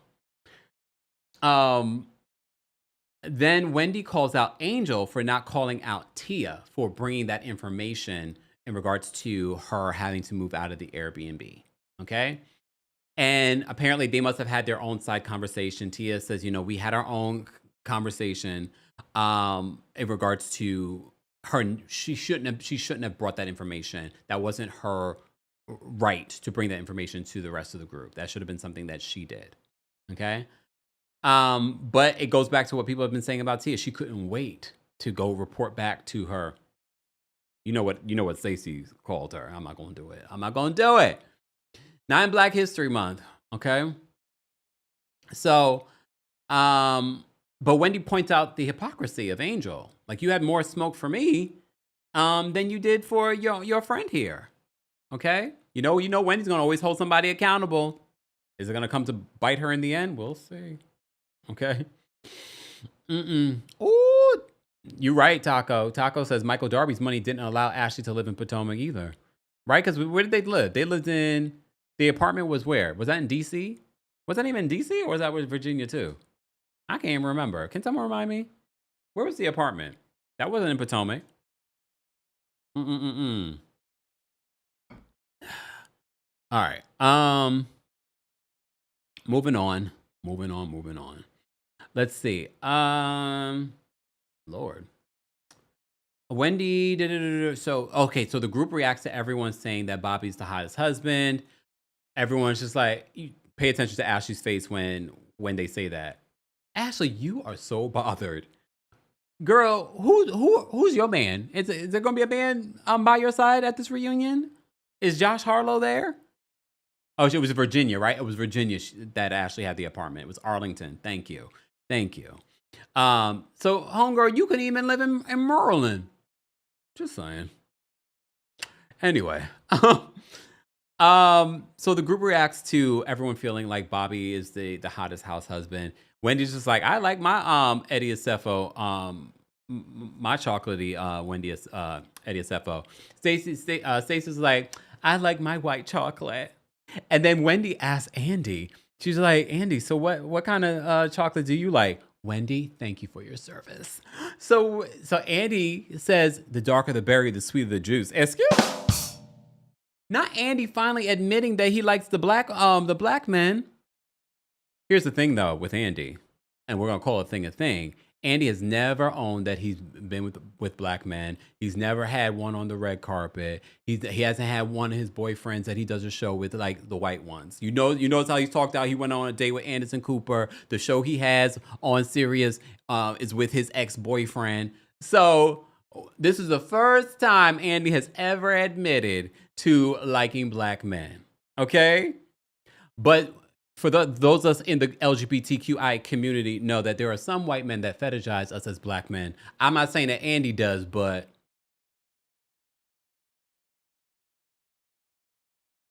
what? Okay. The folks in Harlem, they say they know Andy for a long time. That's what they said. All right. Moving on. Moving on. All right. So Kiarna and Angel try to address the chin check moment. And this is where it gets a little weird. Because they're trying to address the chin check moment. Wendy's trying to point out that, do you understand where I'm coming from, Angel, now with how you were giving different energy? And Angel is trying to respond to this and said, like, I do see it now. And you all of a sudden, Kiarna turns and she cuts off Angel. She's like, what is this? And then Angel whimpers away, and she's just like, oh, I'll let her speak her piece. And Wendy's like, what? Wendy's like, what is happening here? No, babe, speak. Speak your stuff. And Kiarna's like, no, this is my moment to talk. Because if you pay attention to part 1 of the reunion, she probably noticed too that she wasn't saying much. And then based off the edit, there was not a lot that was said. Okay? All right. Moving on. Not moving on, because I thought that was such a weird moment between Kiarna and Angel, because we literally in real time see Angel get chin checked by Kiarna. I agree. Kai says that is a strange friendship, bro. And literally that is what Wendy whispers to Giselle, because even Giselle's just like, what is going on there? And then eventually Angel speaks her truth. She's like, oh, I'm going to let Kiarna, speak what she wants to speak. So Kiarna says it. And Giselle, they start talking about Giselle and the catfish comments. And Wendy points out, do you now own the fact that I'm not the one who said it, but you were so dead set that I was the one that said it, but clearly I wasn't the one that said it. Okay? So Giselle talks about why she brought up the catfish comments. Giselle, this is where I feel like you could have taken accountability, that you were just being shady.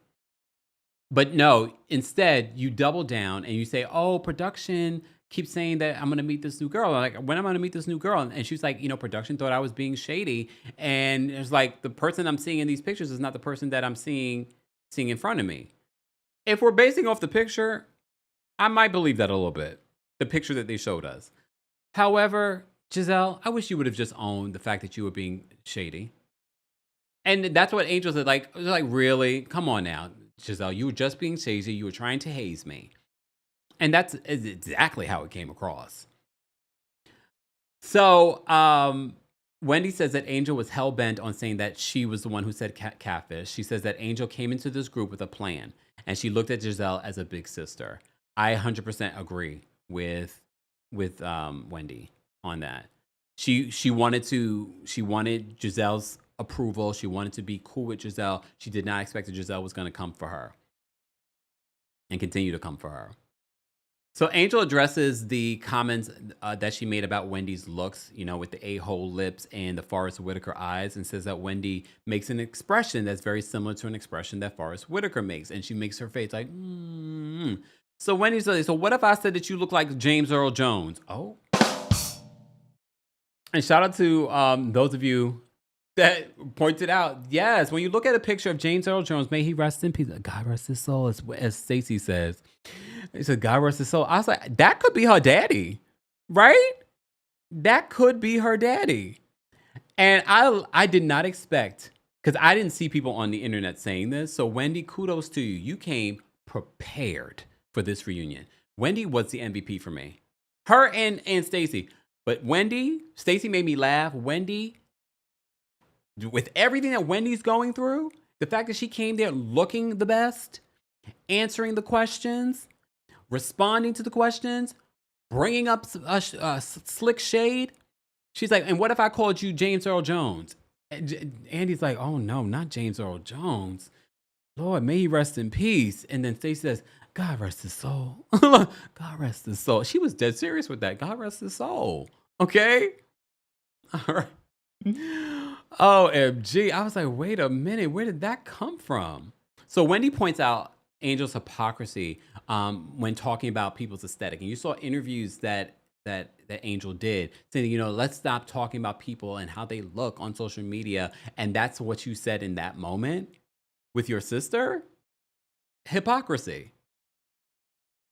So Kiana and Angel address the comments that they're madness and sadness. Angel says, I think we were a joy this season.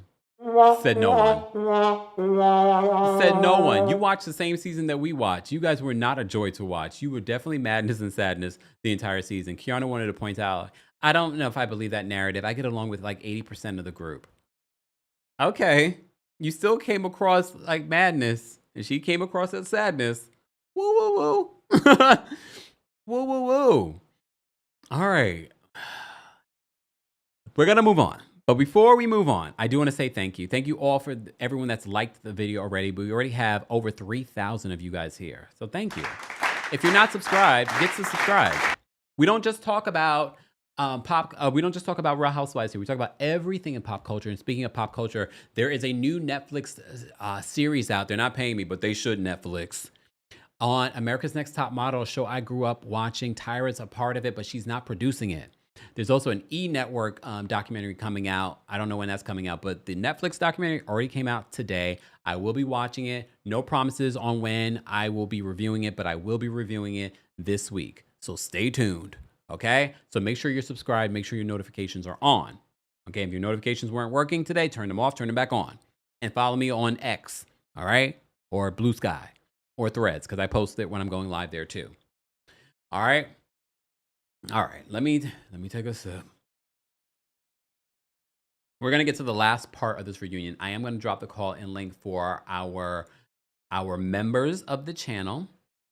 Okay. Just because we're gonna take quick 30-second comments from each member. Please respect the timer. All right.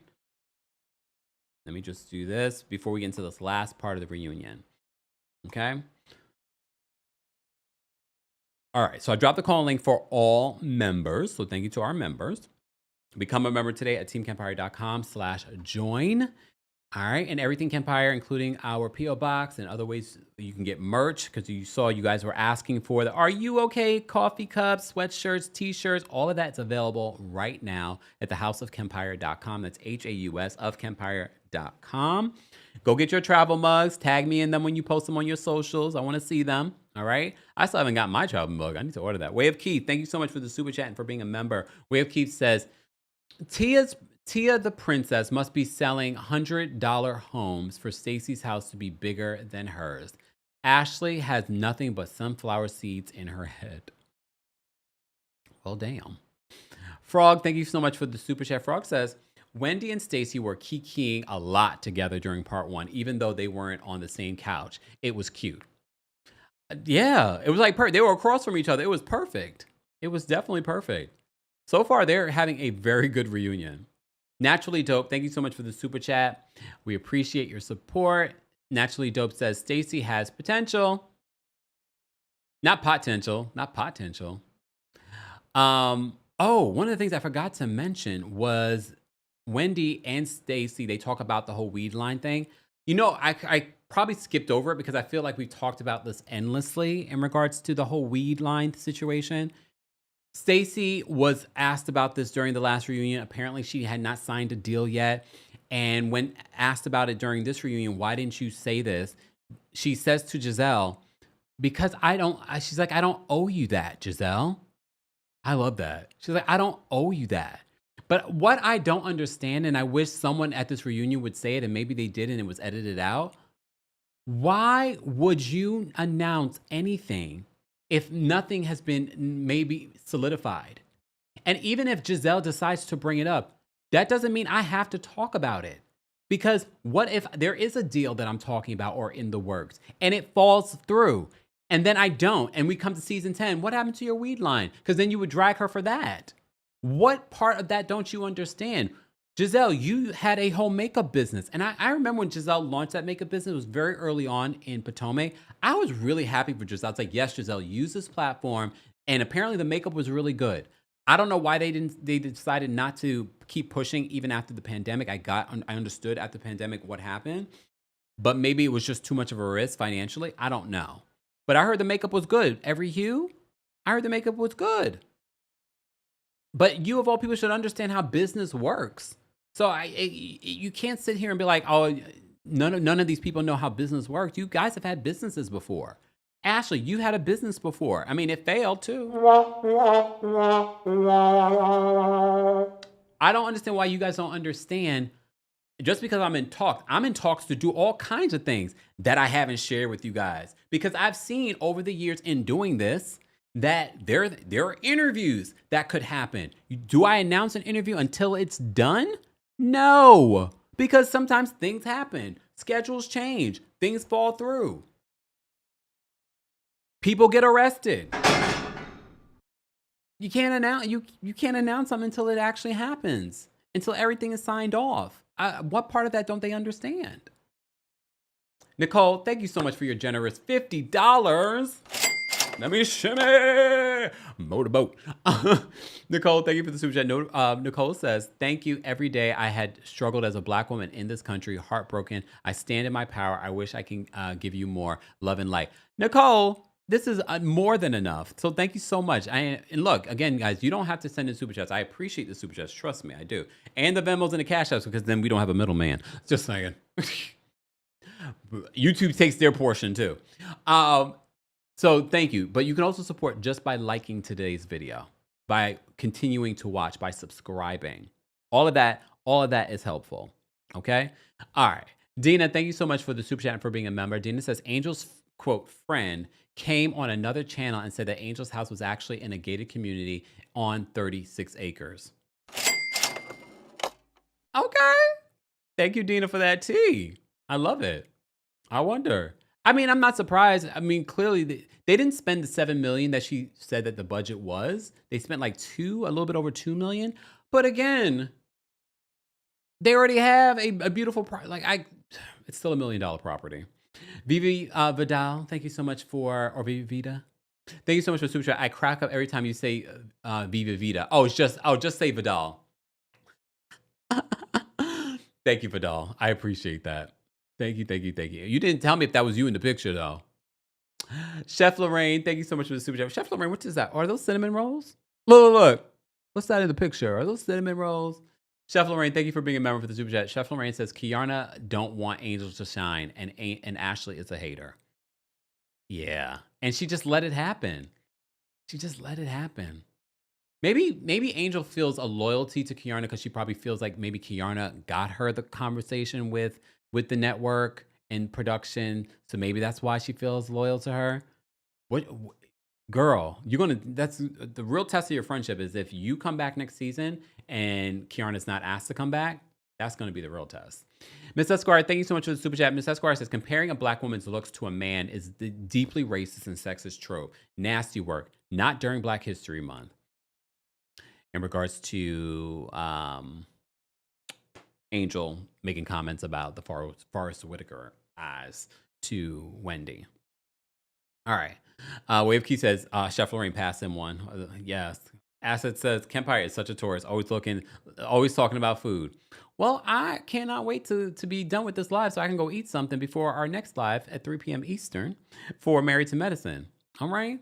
So callers, y'all better be, if y'all don't pay, I'm just going to drop you off the call. Okay. Please respect the timer. But before we even get to callers, I do want to mention the last part of this reunion because Ashley is in the hot seat. So Ashley says that it wasn't that deep when she was talking about the catfish or bringing the catfish to the family fun event, okay? She says it was a joke. She's like, you need to learn how to laugh. It's shade, it's light shade, blah, blah, blah. Here's the thing. I agree. Angel she was a little bit, the sadness and was a little too sensitive. I will say that. However, we're talking about how many weeks later that we see that you're still harping on the catfish of it all. At this particular point, we should not be still talking about the catfish of it all and you bringing catfish. You also don't have that type of friendship with her. I think she probably would have been open to that if you had that type of friendship with her, but you don't. So now it just feels like bullying because it's one thing, another thing, one thing. So is she supposed to also laugh about the eviction conversation that you were trying to spread as well? But anyway, all right. And that's the thing too. During the family fun day, they brought up the eviction too. I know it was Wendy who said they said you were evicted, girl. This was all of y'all. So why would that land as a joke for her when you guys keep coming for her? But all right. So Andy calls out Ashley's behavior from the viewers because they were like, Ashley, we used to like your messy behavior, but this season it came across mean. And Ashley seems so confused. She's like, mean? Like, how was I mean this season? So Angel chimes in. Me, Stacy, Wendy after she got put in jail. So she's like, those are the examples. So then they flash back to when Ashley was having a performance and saying that Zen Wen is in the pen. But she said a lot more. And I wonder if they're going to talk about it in the later parts of the reunion. That's not the only thing that she said. She said that, we've been new. We're not surprised. This is news to y'all. We've been new. What did y'all know? I hope that comes up at the reunion. I don't need them to address this next season. No, I need it to come up at the reunion so we can just put a button on it. What did y'all know? Because we all were shocked. We thought it was AI when we saw this photo of Wendy and Eddie arrested. We thought that people sent it to me. It was like the afternoon in Amsterdam. And I said, this is not real, is it? Is this real? But okay. So she says that, then she addresses that. She's like, I thought it was a joke. I saw you smiling in the photo. I thought it was a joke. At that particular point, this is Friday night that you're having this performance. And you knew at this particular point that it wasn't a joke. You also at the same reunion talked about your number one fear is going to jail. You knew that this wasn't a joke, Ashley. This tells me that Ashley has no soul. I told you guys. She has no soul. Okay? Ashley says that Wendy was smiling in the photo, so she didn't know the severity of her situation. What? She didn't know the severity of the situation. She went to jail. Okay? So Wendy says that someone told her, she's like, you know what? It's not even just what she said that night. She says someone told her that this was some sort of vendetta that Ashley has had against Wendy, that she's never liked Wendy. And Wendy says that, who do you think told her that? Well, here's the thing. Ashley then tries to make excuses. She brings up, when you first came on the show, you had this air like you superiority over us. So you just proved Wendy's point that you have had a vendetta since that season because you guys have not had an issue in recent months. So you've had a vendetta. You've never liked Wendy. And based off some of the things that you've been saying, you never did like Wendy. Like, oh, she needed a friend. Some of the interviews that she's been doing, like, oh, Wendy needed a friend. That's why her and Stacey are cool now, blah, blah, blah. So you just proved that whoever told that to Wendy were right. That you've always had a vendetta against her. Did Candace tell you that, Wendy? Just asking. Just asking. All right.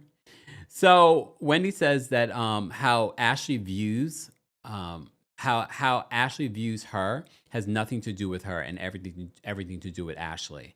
Ashley says, well, what I don't do is vilify my accomplishments. Wendy's like, what accomplishments? And she was just like, she's like, I have one social security number. I will give Ashley that one. That was a good one. All right. All right.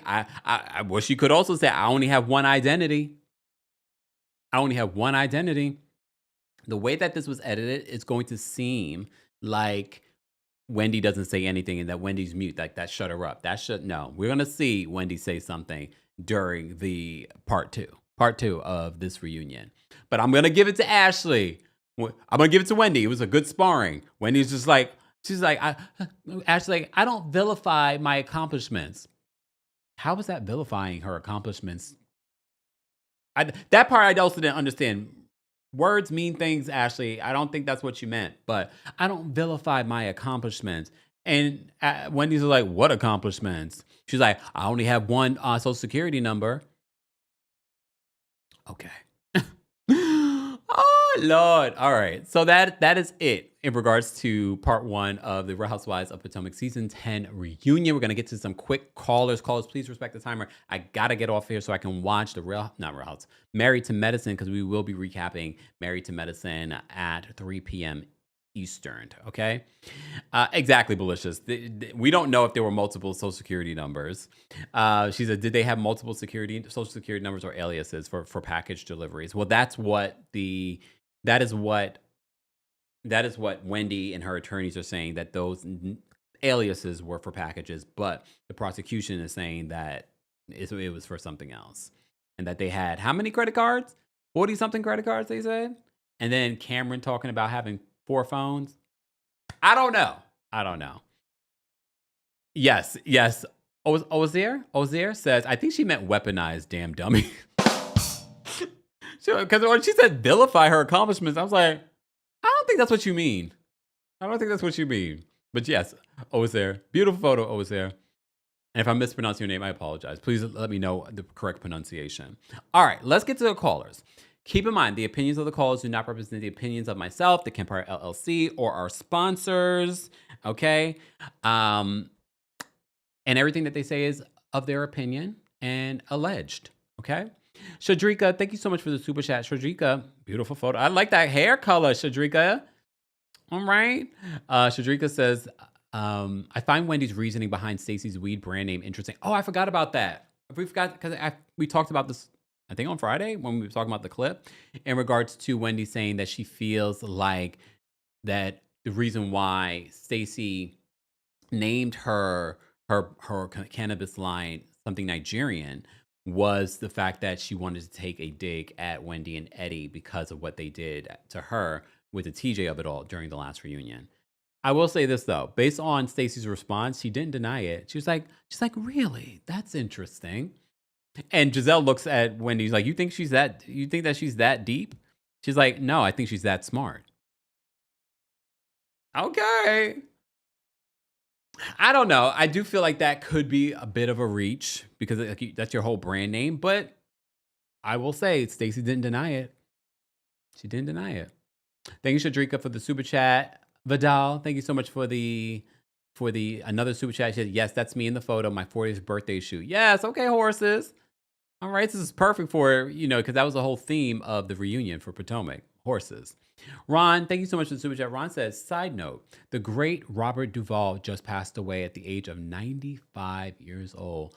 Oh, no, I didn't see that. 95. Wow. That's a blessing, though, to live that long. Well, thank you so much, Ron, for letting us know. Rest in peace to Robert Duvall. Your finance auntie, thank you so much for the super chat and for being a member. Fire Megamind, bulbous head self. Damn. Not Megamind. Ariana, thank you so much for the super chat and for being a member. Ariana says, can't call in, but love this episode. Best part one in years. 8 out of 10. And props to Wendy for standing tall for now. Ashley is no longer needed. Thank you, Ariana. All right. All right, y'all. I will drop the call in link for the general audience. Let's get to 1,500 likes. We already have over 1,000 of you watching on multiple platforms. Don't forget to follow us on Facebook. Who is following us on Facebook? Kempire on Facebook and Kempire Daily. So make sure you like our fan pages on Facebook as well. We got them back. Did I tell y'all? I told you that my Facebook was hacked. Make sure y'all update your passwords and things like that. Not even my main Facebook. It was weird. I don't know how they did it. It was through my business Facebook. They hacked into my Facebook account and they got control of my Kempire and Kempire Daily fan pages. I got them back though. This was around the holidays. I got them back, but then it was like a whole thing. Thank God for like different security mechanisms and two-point verifications and stuff like that, because I was like, what in the? And it was from another country. I think it was like Thailand that they were doing it. But anyway. All right, let's move on. Let me get to the calls. Let me stop talking. I've been talking a lot, and I have more to talk about later for Married to Medicine. All right. Thank you so much, MB. MB says, I'm following you on Facebook. I'm on there now. Thank you, MB. Thank you. Appreciate it. Make sure you guys are following us. All right, mods, if we can post the links to those Facebook fan pages, that would be greatly appreciated. Thank you, mods. Okay. All right. Let's get to our callers. Let me see who's back. Damn, backstage is full. So please respect the timer, everyone. 30 seconds, okay? All right, let's bring up Taurus with the T. Taurus with the T, what did you want to share? Hi, Kemp. Happy Monday. You too. Um, Wanted to share that I am not buying the Wendy and Eddie being sad of it all. For Hmm. them to say, for such highly educated people to say, oh, I don't know, when I go to jail, I have to do everything that they say. They take away autonomy. I have to do this, that. Girl, do you not watch TV with the rest of us? We know what happens when you go to jail. And then Ashley, well, I've never been to jail, Kemp. Don't look at me like that, but like, come on. Have we never watched Orange is the New Black? We know what happens in jail. But also Ashley, she is such a hypocrite. Angel should have asked her, Ashley, does your mom and stepfather have 30 acres or do they have 30 tents? Goodbye. Damn. I mean, there's so many jokes that Angel could have come with that. So many jokes about John, about Sheila. But okay. Nia's backstage. Nia, what did you want to share? Hey, Kempire. Hey. So I think Salt Lake City needs to take notes. I think this was like is gonna be Potomac's like best reunion yet. And Mm. I honestly think I'm just calling in to say, yeah, Ashley is a mean girl, full stop. She Mm. became besties with regular Robin and Giselle, and I feel like she just kind of low-key adopted their behavior. And honestly, this whole catfish joke is out of control. I don't know if anyone caught on to Angel, but it literally sounded like she was about to cry. So I'm like, just get over it. Okay, it's a catfish photo. At this point, it is bullying, Mm. and it's not nice. And it's like, at least Angel can move her face. Ashley is not even 40 yet. Can she move her face? Thank you and have a great day. Thanks to Nia. Elle, my bell's backstage. Elle, what did you want to share? Hi, Kempire Mod in chat. So first of all, since Robert Duvall has passed, he lives not too far. He's in Virginia. He's in an area called the Plains, a very wealthy area. And he would come out from time to time whenever they had, like, if something was going to happen, he was like, no, don't do that. When they were changed with the land. So I say that. Sorry to hear. And as far as Wendy, she told Angel, you saw Giselle as a big sister. If you go to season 6, the Williamsburg trip, where Giselle and Robin are going after her, she goes to Karen and cries, I saw Giselle as a big sister. Yes, check it out. And then I just wanted to throw in, because we keep mentioning this, Potomac. The name comes from the Potomac-Womack tribe of Virginia. This tribe is from Virginia. The name is from Virginia. It's just shared in the DMV area. I do history, a lot of Black American Indian history that I love. Thank you, Elle. That was so informative. That entire call. Thank you, Elle. All right. Lovely's backstage. We're gonna bring Lovely up next. Lovely, what's going on? Hey, Kempire, you're the hardest working man we can see. Thank you. But what I want to say was, with Wendy, she gave us enough, but she kept it, like other ones, they evade the questions and not come to the reunion whatsoever. She came, she showed up, she gave her what we needed, not all of it, but because so she can only say so much. And Stewie need to take a lesson. She need to be quiet. She's always been nasty. When she first came on there, it wasn't because of Giselle and Robin, because she came on there doing background checks on Robinson. She only had $20 in her bank account. So she need to stop. Giselle gave me the highlight when she came out and Andy said she was going to be sitting next to Wendy and not next to him. Her face dropped to the floor. She talking about somebody wig being sideways. Girl, you need to tell Cal to just keep being a barber because the hairstyle is not cutting. With Angel, girl, get her backbone. These people are rough and heartless. You All should right, have seen lovely, this your before you time came is on up. there. I gotta But that's all go. I got. Thanks, That's lovely. all I got, Bye. Kempire. Bye. We gotta be respectful of everyone because there's a long line. I haven't even dropped the call link for the general audience yet, and I won't be until we get to 1,500 likes. All right, Miss Esquire is backstage. Miss Esquire, what's going on? Hello, happy Obama Day to you. Yes. Um, so Ashley needs to be real careful with that. Y'all didn't know, but we've been known. Don't make yourself a witness in Wendy's case, honey. You need to hush up. Some shade ain't worth giving. Ooh. Because if you knew things about this fraud, if I'm the prosecutor and I'm watching this show, I'm calling you and I'm Mm. asking you what you knew. This show is never beating the colorists and the anti-black allegations, just never beating them.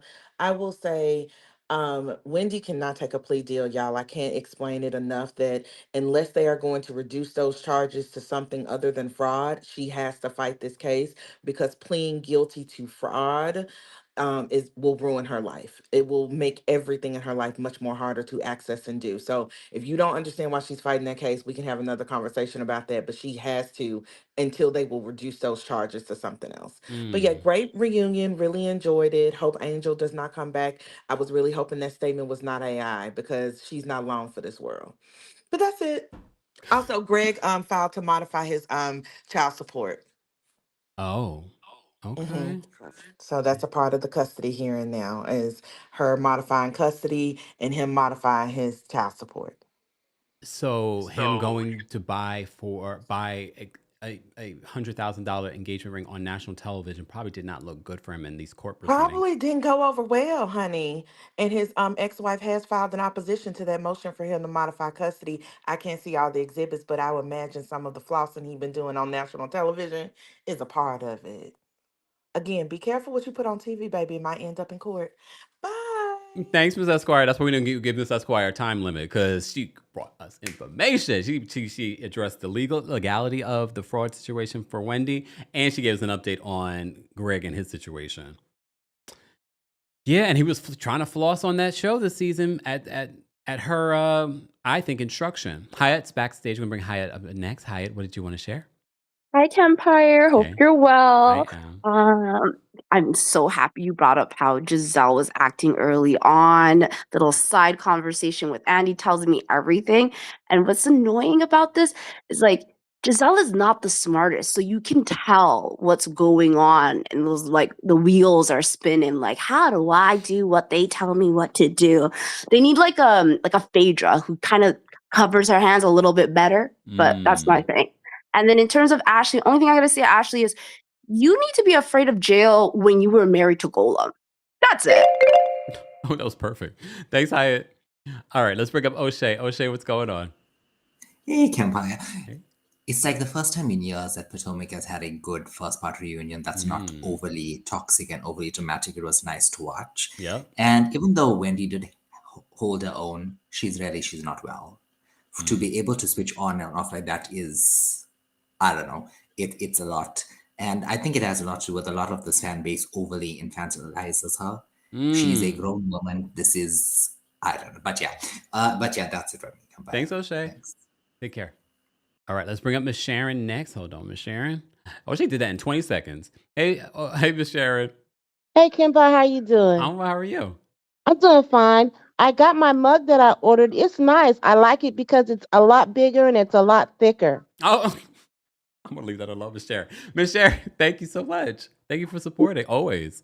Oh, you're welcome. Hey, I was confused by Tia, and Tia is my favorite person, my favorite new person. Really? And I was confused by that comment that she made that about Stacy. Mm. I didn't understand it. Is it an English thing? I don't know. No, it's But a Might be another thing. Yeah, okay. But then anyway, I'm sorry, I'm not a Stacy fan, and really I don't want her to come back next year because she's a liar. And I don't know, she's just weird. There's something about her I just don't like. And well, I gotta go. Thank you for sharing. Bye. Bye. I'm sorry. Exactly. Foxy Feline and it says we need that review in writing. I'm sorry. I was bringing it to Kempire After Dark. Don't forget, the Kempire After Dark a live show returns to New York City on March 13th, less than a month away. Our special guest host will be Taria Faison from the What Else Is Going On podcast. She will probably giving us an update on the Wendy Acefo of it all. So go get your tickets today if you haven't already. And don't forget, more ticket information will be available in the description. There's meet and greet tickets available, but there's also a live stream ticket available for those that cannot come to New York City. But if you can, if you're in Philly, if you're in DC, if you are in the tri-state area of New York City, this is your opportunity to come see it live. I won't be doing another show for the rest of the year because this is already a lot of work. Okay? All right. Let's move on. Nota Queen's backstage. We're going to bring up next. Nota Queen, what did you want to share? Hey, Kempire. Hey. Giselle famously uses this show as a job, so I don't understand why it's a problem when Stacey does it. She's Ooh. clocking in just like you. Ashley Darby proves every single day that everything that Candace has ever said about her has been correct. Just like she was mad at Candace's mom for being able to buy her child a house, something that Ashley has yet to been able to do. Now she's mad at Wendy for having multiple degrees. And when Wendy, and this is another time that somebody's asked Ashley what accomplishments has she had other than laying on her back, and she has yet to give us a proper answer. So I'll give her her little social security number thing, but I'm still waiting for the response. But you have a good one. Thanks, Nota Queen. Woo. Nota Queen called in to our dating live on Friday. If you missed it, we had a really great conversations with a bunch of our community. So if you were looking for advice, if you were just looking for some entertainment, that was a great conversation. Be sure to check it out. You can also hear it on the Kempire podcast as well. All right, guys, we're almost at 1,500 likes. I'll drop the call link for you guys in just a second once we get to 1,500 likes. Okay, but next up is April Aries. April Aries, what did you want to share? April, you're muted. Oh, sorry. That's okay. Good afternoon, Kempire. I'm Hey. calling you on my lunch break. But I did enjoy this Potomac reunion. And I'm sorry, but I would have told Ashley, oh, so you have one social security number? Was that before or after your mama moved you out the tent? Oh, does she still live in that tent? Okay, you can't talk to me. Or did Gullum get it for you? Next question. Please move on. Don't do that. Angel needs to stand up for herself against Kiana because that is not a friendship, baby. Friendship is a two-way street. And if you would have chin checked me, I would have chin checked you up out my life. Don't do that. We don't play them type of rockhead games over there. But enjoy the rest of your day, Kempire. Thanks, April. Bye. Damn. All right. Jasmine's backstage. Gonna bring Jasmine up next. Jasmine, what's going on? Hey, Kempire. Hey, how are you? Happy Monday. You too. First of all, Rockhead Games got me. The whole thing of Ashley and Giselle, I really wish that those women would have really dug in their behinds a little bit more than they did. I feel like in episode 1 of the reunion, they got off a little bit too scot-free for me. So I hope episode 2, they whack them, especially if you already halfway out the door. Just go out on a high note, Angel. Kiana. Just go out on a high note. Yeah. And my last thing I want to say is I went over there to Andy's thing on Threads. He asked about the Housewives. Good amount of those comments was get rid of Giselle and Ashley. So y'all just keep on Keep holding the alive. line, y'all. We might get them up out of here. Bye, Kempire. I definitely don't think it's going to be Giselle, though. I think it'll be Ashley. I don't think it will, but I will take Ashley. I will deal with Giselle. But Ashley, she got to go. Yeah. Have a great one. Thanks, Jasmine. Yeah, I think definitely it would be Ashley before Giselle. They, especially with Karen coming back next season, they haven't confirmed that, but I definitely think that Karen will be coming back next season. They're going to want someone to have that relationship, and it's not going to be Ashley. I could definitely see Ashley coming back as a friend of, if that, but definitely not full time next season. All right, Virgo's backstage. We're gonna bring Virgo up next. Virgo, what did you want to share about this episode?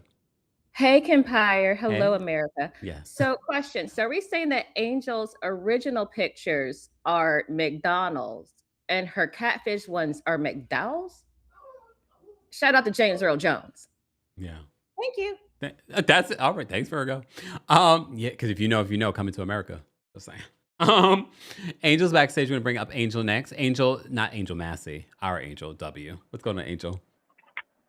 Hey, Kempire. Happy Monday. You too. I just want to say Reunion Part 1 was fire. I was here for it. I was glad Andy started it off by asking Pam, a.k.a. Wendy, most of the tough questions.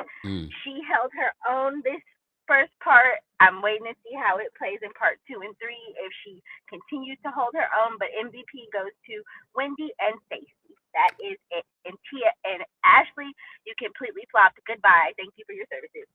Oh, all right. Thanks, Angel. All right. And that was in 15 seconds. Lord have mercy. That was good. All right. We're going to bring up, we haven't reached 1,500 likes yet. I did drop the call link for Twitch members. That was our Twitch fam. But unless we get to 1,500 likes, I'm not dropping the call in link. I gotta be tough because I got somewhere to be at 3 p.m. All right. NASA glows. Thank you so much for the super chat. NASA says, oh, let me shimmy. $20. Says, however, if Wendy fights the case and still ends up losing, she will still unfortunately face lasting consequences due to the fraud charges. Yeah. Damn. Like I hate to see this. I really do. Thank you so much, Frog, for the another super chat. Do you want Ashley back next season No, Frog, please. I gave her that one moment. I don't want to see Ashley back next season. I definitely don't. And I know some people get upset when we talk about someone not coming back because we don't want anyone to lose their job in this economy. If your job is reality television, you take the risk that you will not be asked back. It doesn't give you job security. That's just the nature of being on reality television. You're not getting residuals. There's no job security. You're filming for a couple of months. There's no guarantee that you saw what Stacey says, if you guys will have me back. Even though that she knows she's coming back. But she might decide, no, I don't want to come back. It's not worth my life or my family. Angel really should be thinking about that, just saying. All right, let me bring up Keith next. Keith, what did you want to share? Hey, Kempire. Hey. So first of all, I just want to say Kate may not have any biological kids, but it's clear that Angel is definitely her son because the way she just sons her every chance she gets, I'm actually embarrassed for her.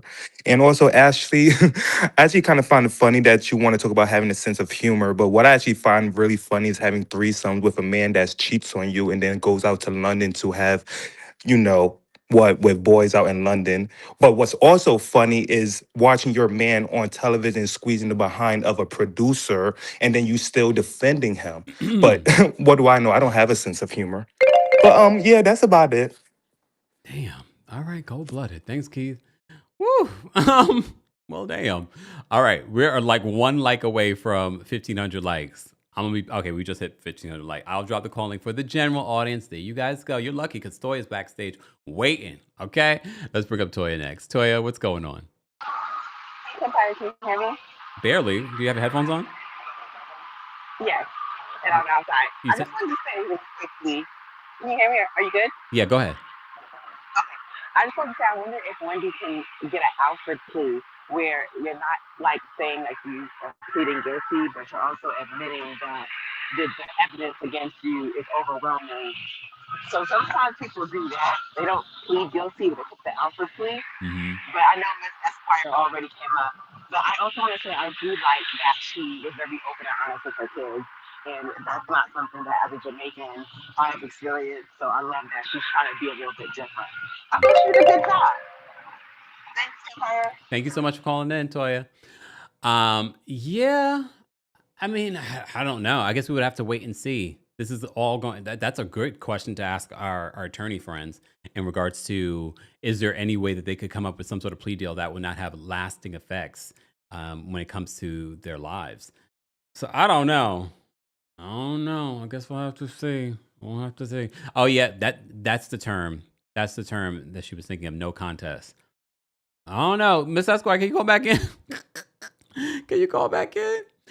Oh, because I got a question. All right. Let me take these last couple of callers, guys. Kiki's backstage. Kiki, what did you want to share?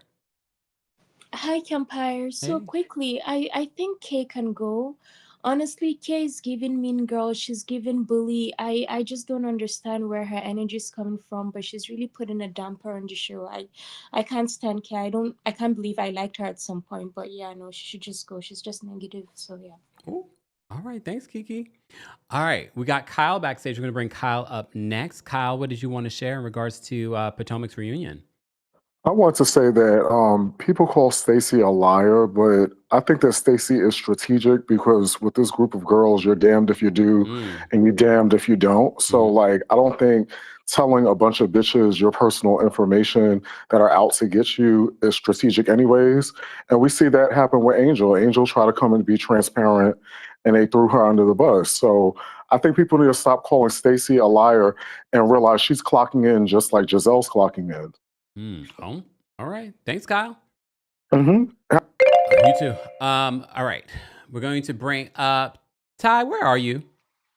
I'm at the gym. I know that's right. Get your workout. And what you working on today, Ty? Today's core day. Okay. All right. I need to go hit the gym myself. All right. What did you want to share?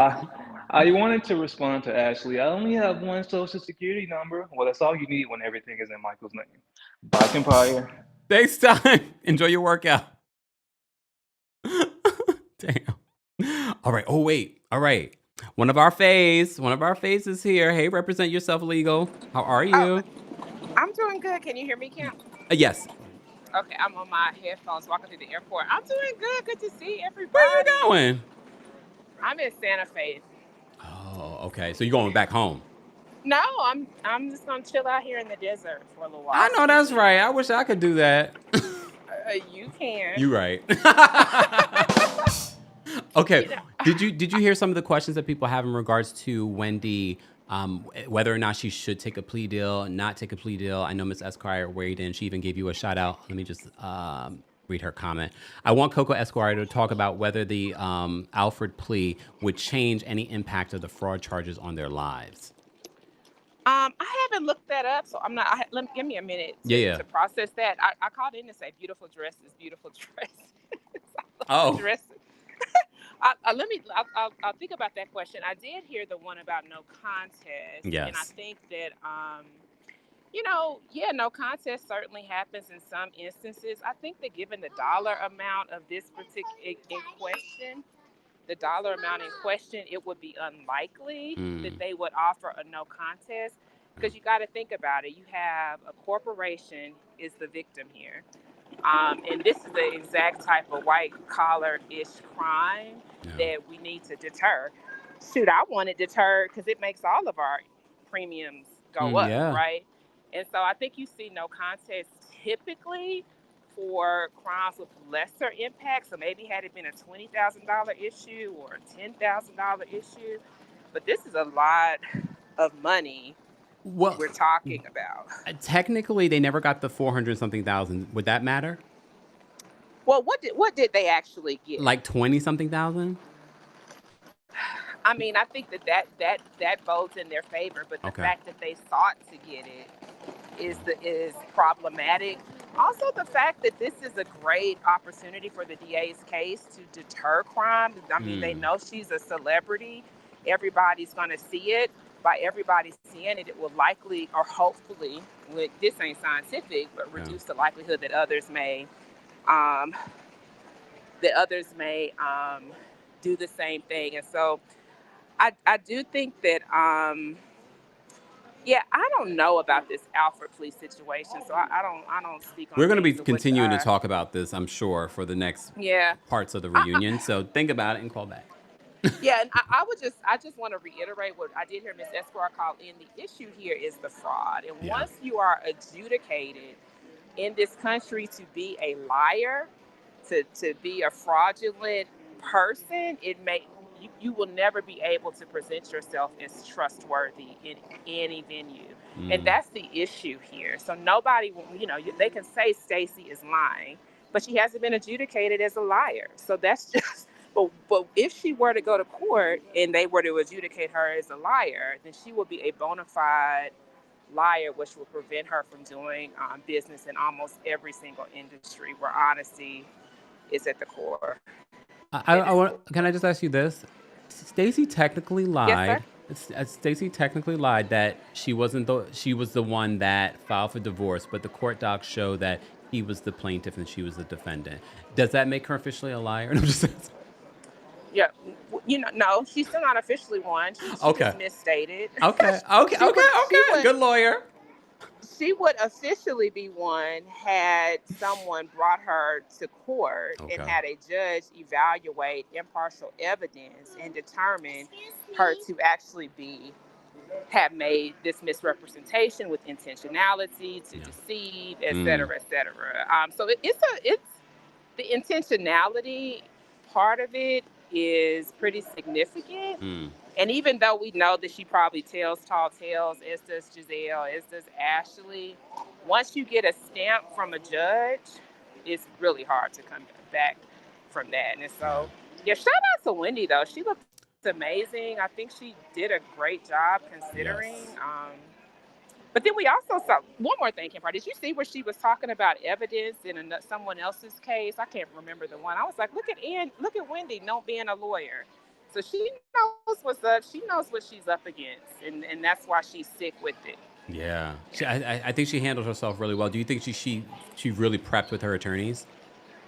Oh, absolutely. Yeah. I think she prepped with her attorneys. I think she prepped with the God. I think she prepped with the people her mama be praying to. I think she prepped to everybody. I forget what they call it. But yes, I think she did a great job, and she looked the best. I was like, wow, I want to get that little feather thing going on the next time I step out like that. It was beautiful. Yeah. All right. Thank you so much for calling in, despite you taking a little bit of a break. Yeah, I was listening to you as we were deplaning. So. Oh, I know that's right. Okay. Enjoy. I'll talk to you Bye, soon. y'all. Bye. I love that. See, people that travel, that is a win. Okay, I don't care what anyone says. Travel, and she's right. I could literally be working from a beach right now, and I should. Look, maybe I will. It's been so cold here in New York. Oh my God, I'm like over it at this point. All right, let me get to the rest of these callers, okay? Really quickly. Bernice, what's going on? Hey, how are you? How are you? I'm good. So I just wanted to say there's a part in the reunion where Karen is like, shut up, Wendy, you talking too much. In the beginning of that reunion, when they show her and Eddie, it made them kind of look guilty because she was like, do you think this is going to affect our marriage? Am I going to look at you different? It's like if she was saying, if worse come to shove, I'm going to put the blame all on you.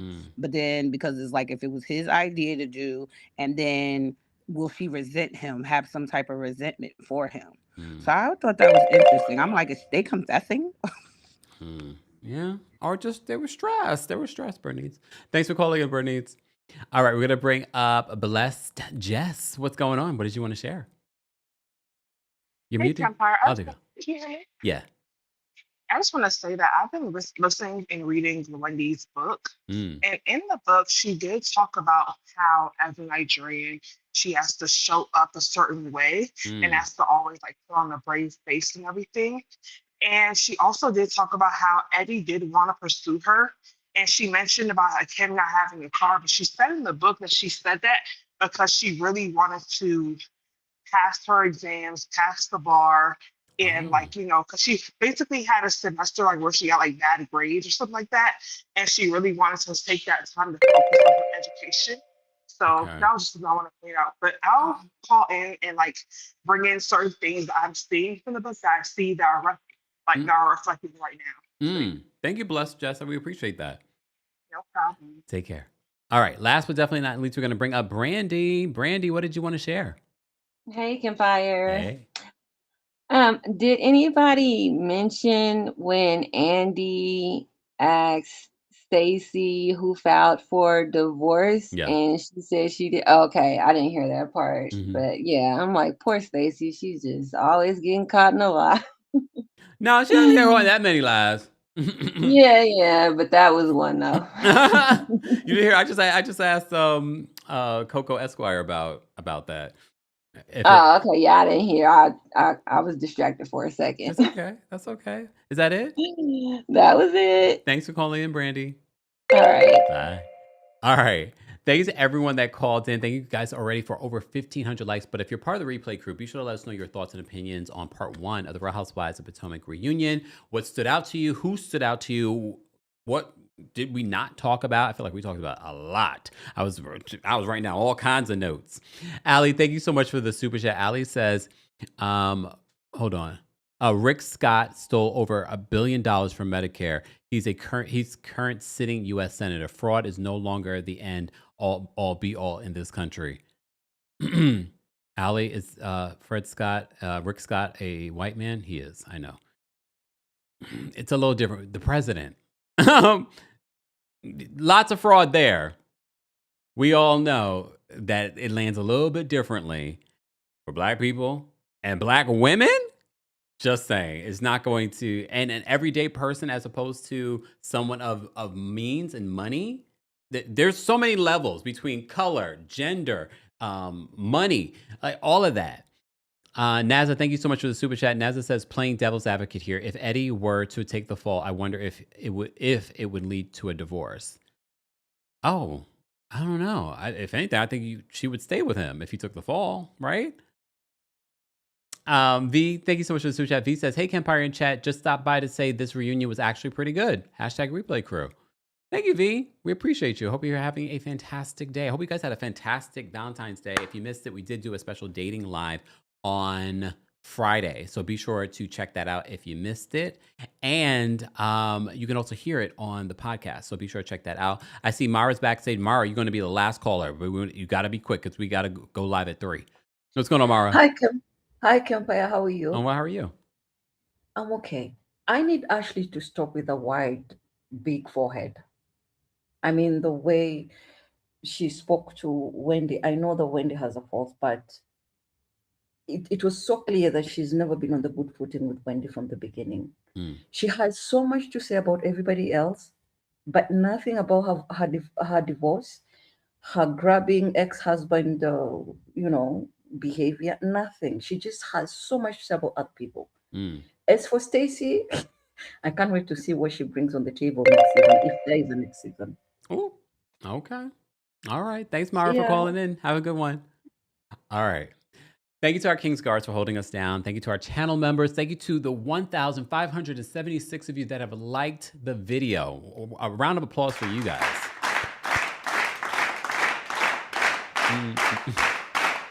Okay. Shout out to you guys. And shout out to those of you that are watching the replay of this and then liking the video. Don't forget to like. And don't forget the Kempire After Dark live show is happening here in New York City in less than a month, March 13th at the Green Room 42. It's a night of hot topics. If you think we have a good time during our lives, please understand, in person is a completely different experience. It is unfiltered. You're dropping tea. I'm dropping tea. But if you can't come to New York, I understand. Not everyone can come to New York, but there is a live stream option only for this show. So if you haven't already, you can get a live stream ticket. And honestly, if you come to the show, sometimes it's better to get the live stream ticket too. So that way, after the show, you're like, let me rewatch some of what played out because I forgot what this person said or the tea that was spilled. So go get your ticket. You're able to keep the live stream option for a week after the show, but you have to buy your ticket before the show. Okay? All right. Shut up, Wave Key. Key says it's Kempire's face every time someone mentions. I'm always thrown off when you guys mention. I'm like, oh Lord, okay. But anyway, I hope you guys have a great day. Acids got their live stream ticket. Thank you so watching from Norway. We appreciate you, Acids. Shout out to those of you watching on Facebook. Make sure you guys follow me on Facebook, Kempire on Facebook, Kempire Daily on Facebook. Those are 2 different fan pages. Be sure to follow us there. And thank you to those of you watching on Twitch and on X. We see you guys. I will see you all in the comment section, but I will also see you during our Married to Medicine recap. I have a lot to say. Lots to say. We see you, Kirk King. All right. I'll see you guys in the next one. Bye, y'all.